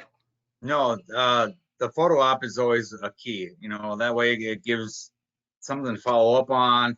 Sending their staff members, sending them, and actually being able to take that photo My mom, who's a huge advocate, anytime I go to Washington, D.C., I get a photo, she would take it to the local paper and have it put in the local paper. So doing those little things, reach out to your local papers, put those things on there, and it just gets your name out there a little bit more. Yes, share with social media. And we have found, I would probably say close to 60-75% of our visits, they bring a photographer in to take a picture of our group. Minnesota usually comes in, I would say about 6 to 10 strong for these visits. We have a dozen people who will be joining us for our visits this week and next. And so when it's quite impactful when you've got strength in numbers. Okay, next slide, Justin. Leave behind materials. In this case, they will be emailed. And I believe Justin and Ashley and Joe already spoke to those directly. They're on the website, and there is a link provided. So discuss the fact that you have materials that you will be able to leave behind, especially if you're stumped on a question.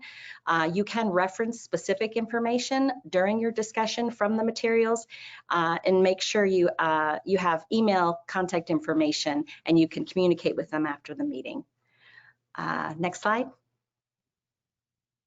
Say thank you and write a thank you. I can't stress this enough, that common courtesies do go a long way. Remember to say please and thank you and write them. Aaron, do you have anything to share here?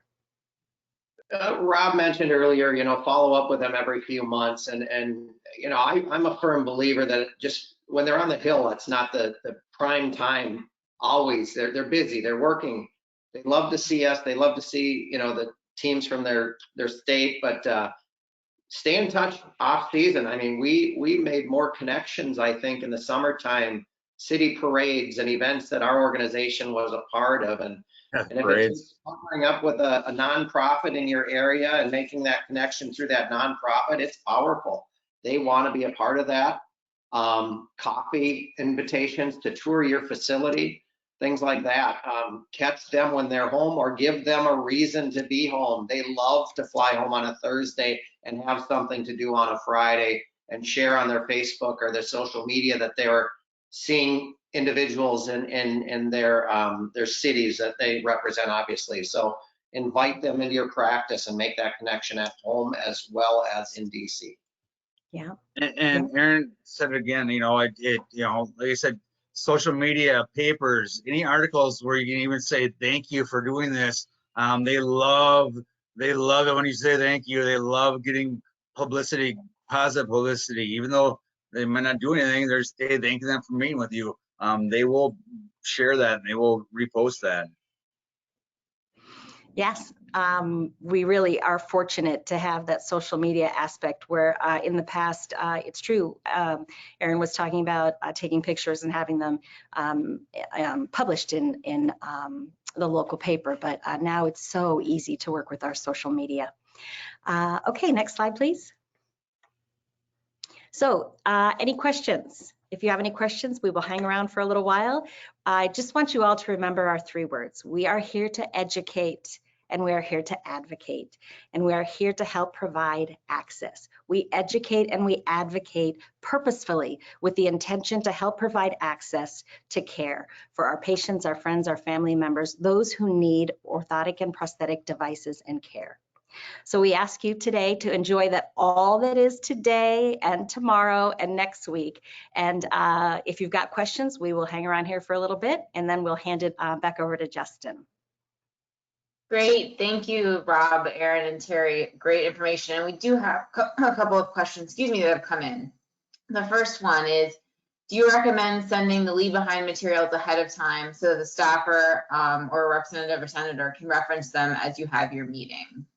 That's a great idea. And now we have the ability to do that, with electronic means. Yes. Great. Next question that came in, should we share our screen on Zoom to go over the documents that would subsequently be emailed later or sent before, per the former question? So you can do that, but I would recommend taking the time, the 15 to 20 minutes that you have with face-to-face contact. and telling your stories and sharing why you're here and why these issues are important to you specifically, whether it's your patients or caring for your patients, or whether you're an amputee and how this has affected you, or whether you are a business owner and how it has affected you. So I would probably say I wouldn't share words on a screen as much as a face on a screen at this time. Great. I think those are the only questions, which means you guys did a fabulous job covering all of the points. So great to hear. Aaron and Rob, I wanted to say thank you so much for joining me once again. And we've got Justin back in, so I will hand it back over to Justin. Excellent. Thank you, And everybody. thank you, Aaron and Rob. Really appreciate it. Really appreciate it. And so you will see all of this in action in just a little bit, those of you watching along at home, because we're going to do a mock congressional meeting so you can see what these look like. We, of course, have done these at our in-person events. Now we're going to do one virtually so you can see what these things look like virtually. So I wanted to take a little bit more time. You know, they did such a great job kind of covering these things, but you know, I think it's worth it to kind of go over some of the specifics of this virtual world that we're all living in now and some of these meetings that you're going to be having. So just taking a few minutes before we get into our congressional meetings. I need to actually be able to see my screen here. Okay, so first thing, most important thing that you need to know is we are doing Senate meetings this week. You should have gotten an email from me and probably calendar invites from me for your Senate meetings. A couple of you, if you live in Colorado, maybe you didn't because we had some late additions from Colorado, so those Senate meetings hadn't been set up. But for the most part, you've gotten ideally an email and calendar requests from me because we are setting up your Senate meetings, which again are happening this week. You are responsible for setting up your meetings with your representative. You've also gotten an email from me talking about that, who your representative is, who the health staffer is, and who the scheduler is. I've also let you know if you live in the same district as somebody else who's attending so that you can coordinate those visits. We're asking for those visits to be next week. This is Senate week.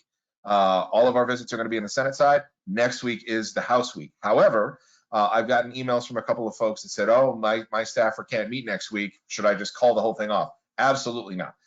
Whenever they're able to arrange a meeting, whether it's next week, 2 weeks down the road, or a month down the road, please do set up that meeting.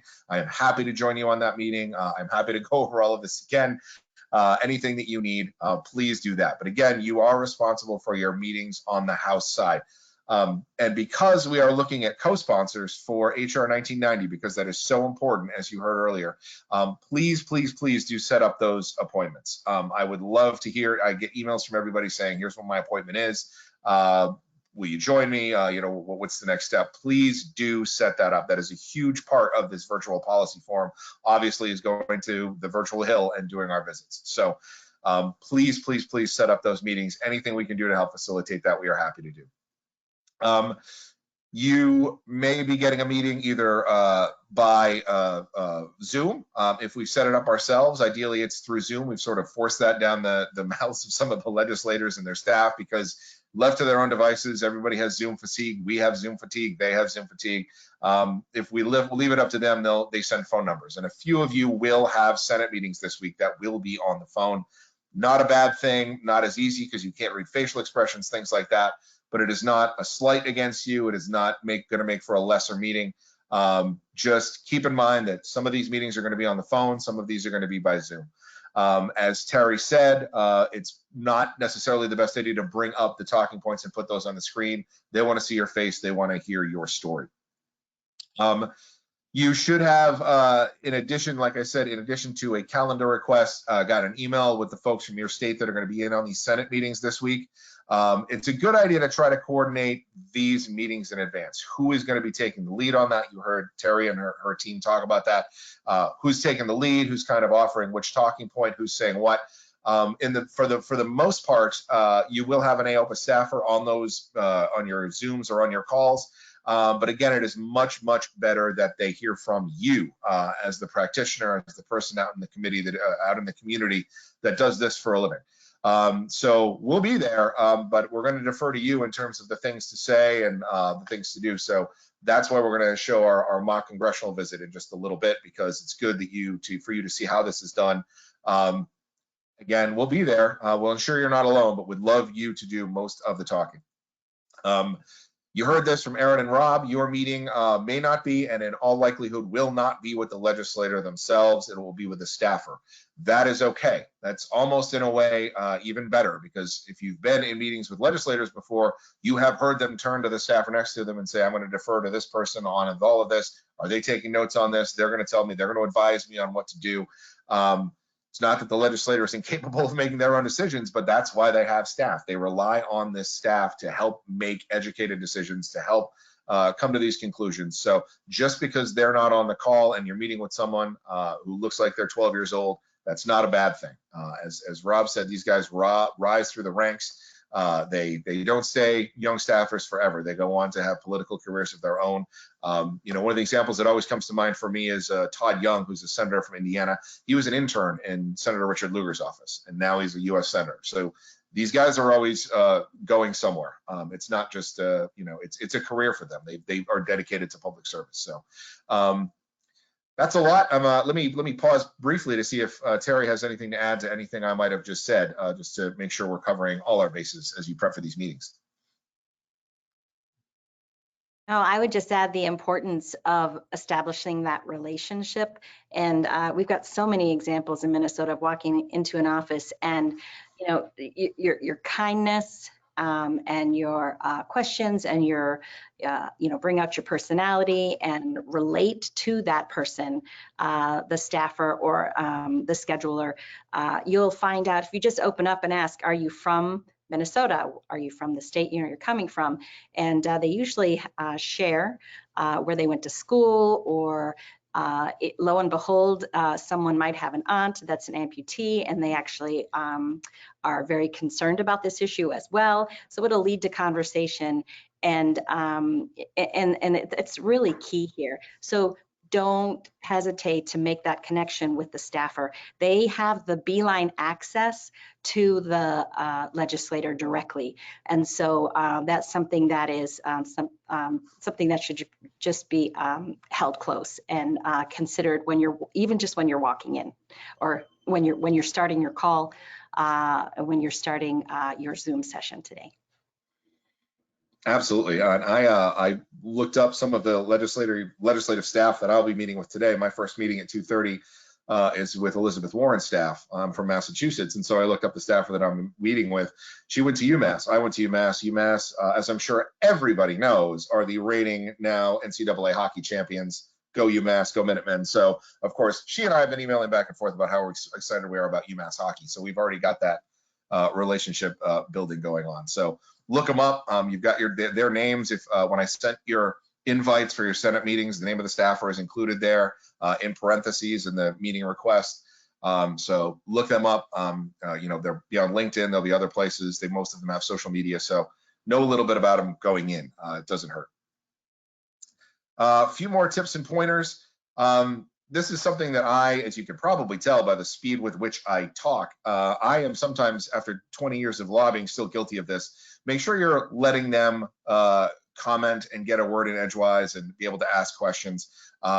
A lot of times when I have arranged lobby days, not just for Aopa, but for any number of groups, folks get nervous and they go in and they want to make sure that they get all their talking points said, and they know they've only got a 10-minute or 15-minute meeting. So they kind of read, and then they're like, yes or no, will you vote for this? And so make it a conversation. You don't have to read every single talking point. It's really more, as the next bullet point says, is a lot of this is about your story. I can't tell the story of what it's like to be an orthotist or a prosthetist or a provider or a supplier or a manufacturer. I can't speak to that at all. I can speak on your behalf, but you do this for a living. So it's much more important that you're the ones telling your story. This is how I impact our community. This is how I help the people, your constituents in our community. That is a huge, huge, huge part of probably the most important part of these meetings that you're doing. Just telling your story, letting the importance of O&P be known. We're going to follow up. I'm going to keep talking to all of these folks about the legislation, making sure they're co-sponsors, making sure that they're on board with these things. It's more important that they say, oh, you're the guy who represents that orthotist, that prosthetist, the person who helps my constituents. I want to help them. That said, we have one ask. It is very, very simple. Co-sponsor the bill. So in the House next week, HR 1990, please co-sponsor HR 1990. In the Senate, these meetings that you're going to have today, this week, we don't have a bill yet. It's S4503 in the last Congress. You can look it up. We can email it to you. That bill is going to look exactly the same in this Congress as it did in the last Congress. Please support this bill. And obviously, we'll talk about what it does. Again, I mentioned this earlier, they will not commit to an answer on the spot. They will not say, yes, absolutely, we'll do that. That never happens. If you can make it happen, you're a pro, but it will not happen. I'm going to talk to my boss about this. Let me know when the bill comes out. That's, we'll get there. The important thing is just, getting them ready for this, letting them know it's coming. If anything comes up at all in the middle of a meeting, if something goes wonky with your schedule, something's not working, please email me, or even better, text me at the number that you see on your screen. I may not be able to respond immediately. My schedule is extraordinarily crazy because I'm sitting in on just about every Senate meeting that we're having this week.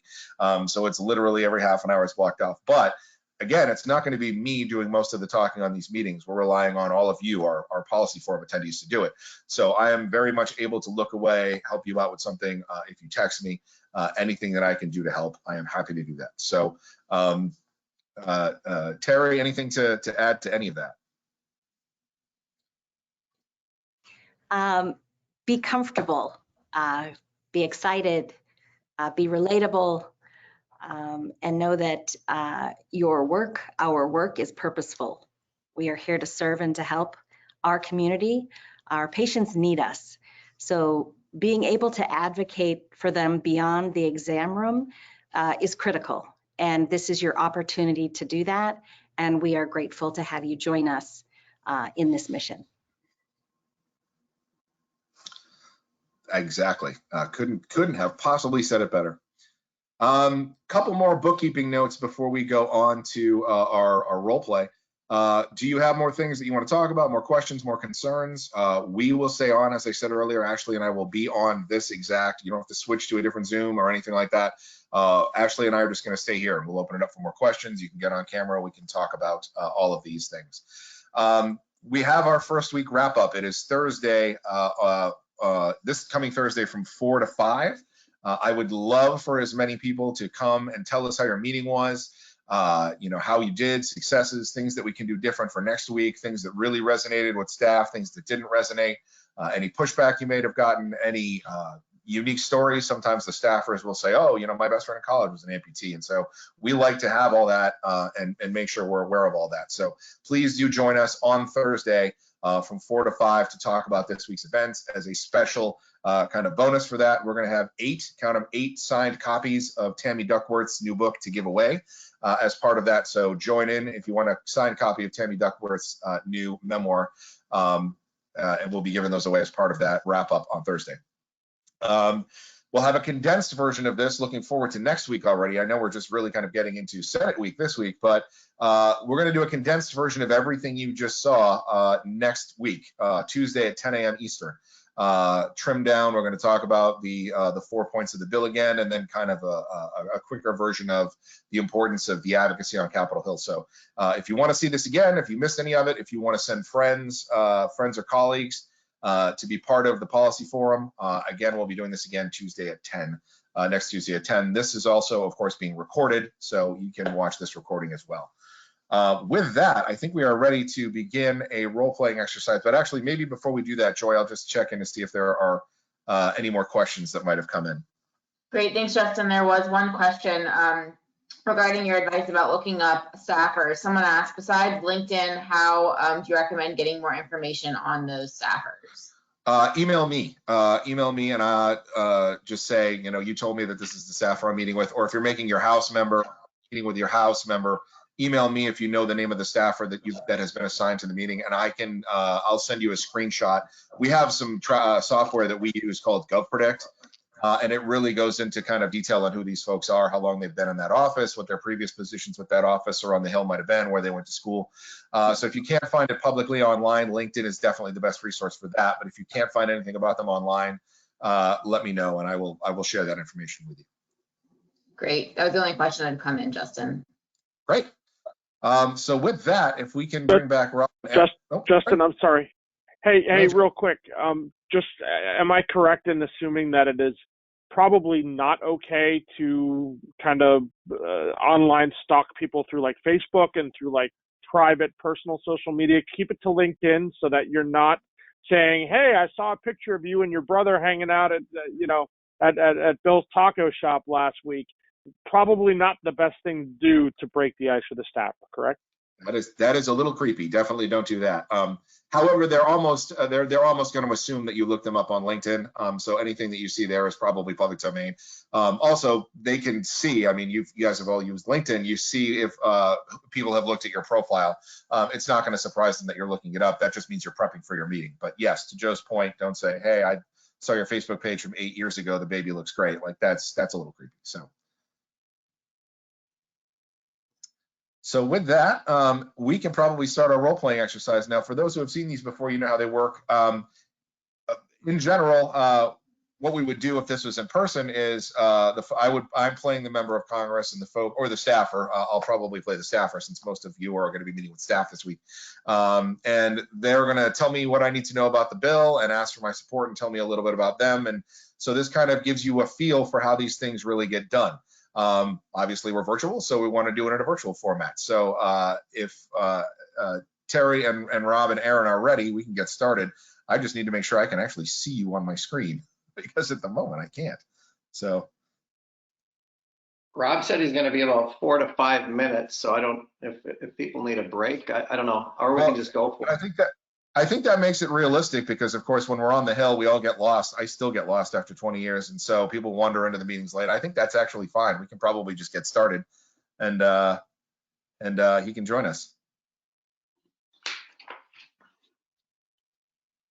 All right. So we're meeting with Mr. Staffer. What's your name? Yes, I am Mr. Staffer. Let's go with Mr. Staffer. That'll be my name. I like that. All right. Terry, do you want to start us out? How did when we were in the hallway 10 minutes ago, what did we decide? Who was going to start this whole thing? That's very important prior to meetings, is to setting the stage. Who's going to talk? Yes, so we set the stage, and how we do that is, so we're outside the hallway, or we have connected virtually by email. Oh, there's Rob. And we have decided we have one bill to share. And we have talking points. We have 4 talking points, and we're going to go through those talking points. Justin, I think, did you say Ashley was going to join us as well here? I didn't, but if she's amenable, we can do that. There she is. Put her on the spot, very much so. I will ask Ashley to join us for the talking points as the expert on the talking points. And so we will share what is most comfortable to each of us on each talking point. So obviously, Aaron and Rob are amputees and they are patients. I am a business owner and not a practitioner. So some of these points are more content heavy, and I'll ask Ashley to fill us in on those. Okay, so when we start, we introduce ourselves. So Mr. Justin, Legislator Justin, it's very nice to meet you. My name is Terry Cuffle, and I'm from Minnesota. I'm a constituent, and I am here to talk to you about HR 1990, a specific bill that is important to us, that is related to orthotics and prosthetics, orthoses and prostheses, the devices that we work with every day, and the care that we provide to patients. I have with me a few other people who I'd like for them each to introduce themselves, and then we will continue. Excellent. I wish we could be in person, but this is the best we can do. But thank you for taking the time. Good afternoon, Mr. Staffer. My name is Aaron Holm, and I am well, first of all, let me congratulate you. You mentioned you're an alum of Eden Prairie High School. Great win in the state tournament last week. Envious. You guys knocked my son's team out of the tournament 3 weeks ago, so, you know, we're not going to go there today. But just a reminder, my name is Aaron Holm, and I live in Shakopee with my wife and 3 children. I'm the manager of consumer engagement for Aopa Healthcare and the founder of a very cool organization, Wiggle Your Toes, that helps individuals that have suffered a loss of limb or amputation in their recovery and rehabilitation efforts, return to work, return to life, Return to family are some of our priorities with our community. We are a relatively small nonprofit organization that makes a big impact, and we realize that we cannot financially support everyone. So getting behind initiatives like HR 1990 and supporting the community and the people, the passionate people that fit individuals, called prosthetists, as we've discussed in the past, is huge for us. So as Terry mentioned, thank you very much for your time today, the consideration, and we look forward to educating you on our initiative. Appreciate it. And I'm Rob Rickenberg. I'm just here for my looks and my stories, but I am also I don't live in your district. My family is own business owners in your district, and I'm speaking on kind of their behalf, and again to educate and on behalf of the amputees that are in the state of Minnesota. I am fortunate enough that I know the insurance aspect of what coverages each carrier in the state of Minnesota covers and what they don't cover, and we can discuss that in a little more detail. But I've been above knee amputee since 2005, and I've had my own issues that have caused me to not have coverage for prosthetics and have coverage for prosthetics, and we can discuss that in a little more detail with Ashley discussing our bill.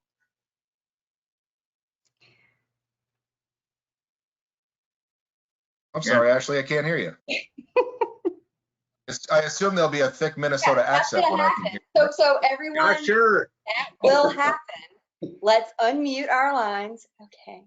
I'm Ashley White. I'm from the American Orthotic and Prosthetic Association, and I am here to support your constituents during this meeting. Thank you for being here. So thank you so much for being here, Ashley. And let's get right to some of these topics. If you don't mind, Ashley, I'm going to ask you to share each of the 4 topics briefly, and then we are going to interject why those topics are important to us. If you could share them just directly, and then we'll take one at each time. Thank you. Perfect. So there are 4 provisions of this bill. The first provision differentiates O&P clinical care from durable medical equipment from DME. And as you probably know, the DME post benefit is all one benefit under Medicare. It also refines the competitive bidding of off-the-shelf orthotics, revising and restoring the congressionally intended definition of minimal self-adjustment. It exempts appropriate credentialed clinicians from competitive bidding. So orthotists and prosthetists often see patients that need these devices, and it exempts orthotists and prosthetists from the competitive bidding program. And it also prohibits drop shipping of custom fit and custom fabricated orthotics and prosthetics. And you mentioned a congressional definition of off the shelf. Can you talk a little bit about more what that is and why we wouldn't go by whatever the congressional definition is? Absolutely. So I'll start by saying that the congressional definition, as defined by Congress, suggested that, or stated that off-the-shelf orthoses should be those devices that only require minimal self-adjustment, period. So in using the term minimal self-adjustment, they were referring to the patient themselves. Through the regulatory process, CMS expanded that definition, kind of writing the word self out, including care providers and suppliers. Now, we're not really concerned with a mother tightening the Velcro on a device for their patient. That's not what we're talking about. We're talking about very specifically that this idea that devices can be provided in a clinical manner without appropriate training. And we don't believe that that is an appropriate way for individuals that are in need of prosthetic and orthotic devices to receive those. So you're saying folks are getting devices that Congress would say they have to be something that they could do themselves, but CMS is saying, no, someone else can do it. So maybe this person's living by themselves and they don't have someone else to do it. That CMS thinks that's okay? I'd like to defer to Terry here. She can describe what it's like as an owner of an O&P patient care facility, the type of care that they're providing in that facility. I think this is a great opportunity. Terry? Yes, so our practitioners, or trained orthotists and prosthetists, orthotists particularly, help the patients don their devices by providing the care, explaining, instructing the patients, and donning the brace. Now, let's say it's an arm brace. Rob has an arm brace on today. And potentially that brace looks like it's rather intuitive, just put it on and strap it. But when you come into an office, the braces can be much more particular, and they may need trimming and bending and heating to apply the brace correctly. So there are some braces that are off the shelf that individuals can just take off the shelf and don themselves. And there are many other custom braces that require the care and the instruction of an orthotist. Ashley, would you share any? I appreciate Rob injuring himself just to make this point today. This is helpful. Team player. Yeah, we had that. I'm committed. I'm here. I'm all out. Justin, I'm curious, do you know anybody that depends on an orthotic or prosthetic device? Any family member or some colleague or? No, in terms of prosthetic, no, but my daughter has congenital foot issues. This is a true story, by the way. My daughter has congenital foot issues in both feet. She's required surgery, and so she's needed all kinds of orthotics, not only just to walk around, but to play sports and things like that. So very familiar with how those things can go. So you're very familiar with the intimate fit, the custom fitting that goes with the orthotic, and even more so for a prosthetic device, whether you're replacing a limb or helping an existing limb function better properly. For sure. Question about something you said earlier. So you said that you implied, I guess I should say, that orthotics and prosthetics are DME or viewed as DME. And I'm curious about that, because when I think of DME, I don't think of something as complicated as a prosthesis. So can you talk about what that is and what this bill would do to change that? Yeah, absolutely.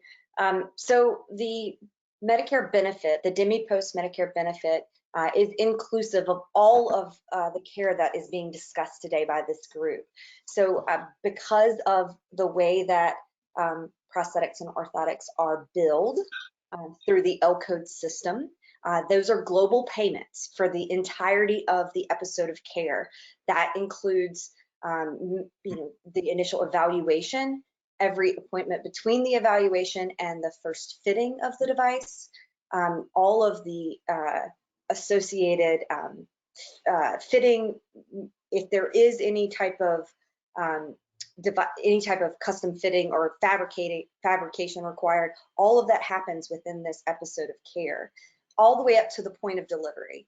And the clinicians that are providing these services are not paid for any of that service until the moment that they deliver this device. So in that way, it is a provision that is managed much like the durable medical equipment provision. It is billed by the delivery of the device only. So no clinical care is paid for. And so all the follow-up care, that's all under the one lump sum, and that's what you get. Right. And so if you want to take, historical few steps back, the reason that we're trying to create this differentiation is really to protect the patients, to secure that care. We're not going to change, the payment system overnight. We're not trying to create a new benefit. This absolutely does not create a new Medicare benefit. Okay. We're just trying to make sure that CMS and the DME MACs recognize the services associated with the delivery of orthoses and prostheses, and create pathways for appropriate rulemaking during that process. How many, do you know how many amputees we have in Minnesota? We have about 28,000 amputees in Minnesota. Wow. Okay. I think that number is fairly low for states. We're certainly not in some of the southern states have, quite a lot more. Interesting. Okay. Well, I thank you all for taking the time to chat with me today. And what was the bill number that you said? I'm sorry. It's HR 1990. Okay, Great, and I will bring this to the boss, and please keep us posted. Sorry, Rob, go ahead. I just have a quick question. What are your guys' feelings on comparing external prosthetics with internal prosthetics, like a knee replacement, hip replacement? And because hip replacement, knee replacements have become, I know so many people that are getting them done, and basically we can relate that as that's an internal prosthetic, but which is, insurance carriers don't bat an eye about that. But when it comes to an external prosthetic, like a true prosthetic knee, that's where they, there's issues. I mean, can we relate that as a, internal knee replacement, an internal hip replacement to a exterior prosthetic? I mean, what are your thoughts on that? I'm going to leave that up to Ashley. No, so yeah, I think this kind of dynamic that Rob's laying out is the reality of access. So patients don't have to explain why they need access to replacement knees and replacement hips. But if you look at a lot of payers, and yes, this bill focuses on Medicare, but we all know that Medicare has a huge impact on the entire payer population, all government payers and private payers alike. And so when we look at the provision of internal prostheses that Rob's talking about, he's laying out a reality that you're not going to be challenged when you go into the doctor's office and ask, hey, I want to go run again. I want to have a run again. And the doctor's not going to say, well, I mean, I don't know about that knee replacement. Like, that's a common practice. But the minute that you talk about these prostheses as external devices, a whole new world opens up. Wow. The whole challenge now exists for recognition of the medical necessity that's associated with the return of care. So I think Rob's sort of pointing out a dichotomy in care out there, and that we don't believe should exist. Yeah. Well, and if anything, if you're talking to the person, they might not know any amputees. Hey, do you know anybody that's ever had a knee replacement or hip replacement? I guarantee you they probably do. And it was covered. Yeah. Aaron, do you have anything else to share before we close? I don't. I hope we can get your support on this, and if there's any additional information that you need to to support us. I know we're looking for sponsors. It's complicated getting these things done now these days. So you're doing the right thing by asking for sponsors. Well, Congressman Justin, we thank you for your time today. We hope that you will support us by being an author on this bill, a co-sponsor on this bill. And we really feel strongly about its advantages for our community and the necessity. We thank you. We hope we have provided you with some education. We have tried to do our best to advocate for our community, and we do these things purposefully. We educate and we advocate with the intention to help provide access to care and devices to the O&P community. So if you have any other questions, please feel free to ask. If you do not, we have some leave behind materials that we will email to you. Do you have any questions before we close? No, you've done a great job answering my questions. I appreciate that. And so thank you again so much for taking the time today. Then if you don't mind, I'd like to take a quick photo of all of us on the screen. Certainly. To commemorate this experience. Let's see. Thank you so much. I really appreciate your time today. Aaron, Rob, Ashley, thank you for joining me. And Congressman Justin, we are grateful for your time, and we will follow up with your staffer. Please have do. a wonderful day. Thank you. Great job, guys. Well done. Well done. So with that, let's just see, Joy, are there any more questions? As I said, Ashley and I will be here for a while for anything anybody wants to talk about. No questions have come in, but I will keep monitoring while you and Ashley hang out, and I'll let you know. Awesome, and great. Best of luck, everyone, with your Senate meetings today. If you have any questions, any comments, any concerns, please do email me, jbeeland@aopanet.org. I'm going to go and start answering emails now. I know I've gotten a few as we've gone on, but good luck today, and I will see you, or Ashley or Joe or Eve will see you on a lot of these meetings. So, and again, huge thanks, Rob, Aaron, and Terry for being here. Don't forget the thumbs up. Bye-bye. Bye. Appreciate it. Thank you.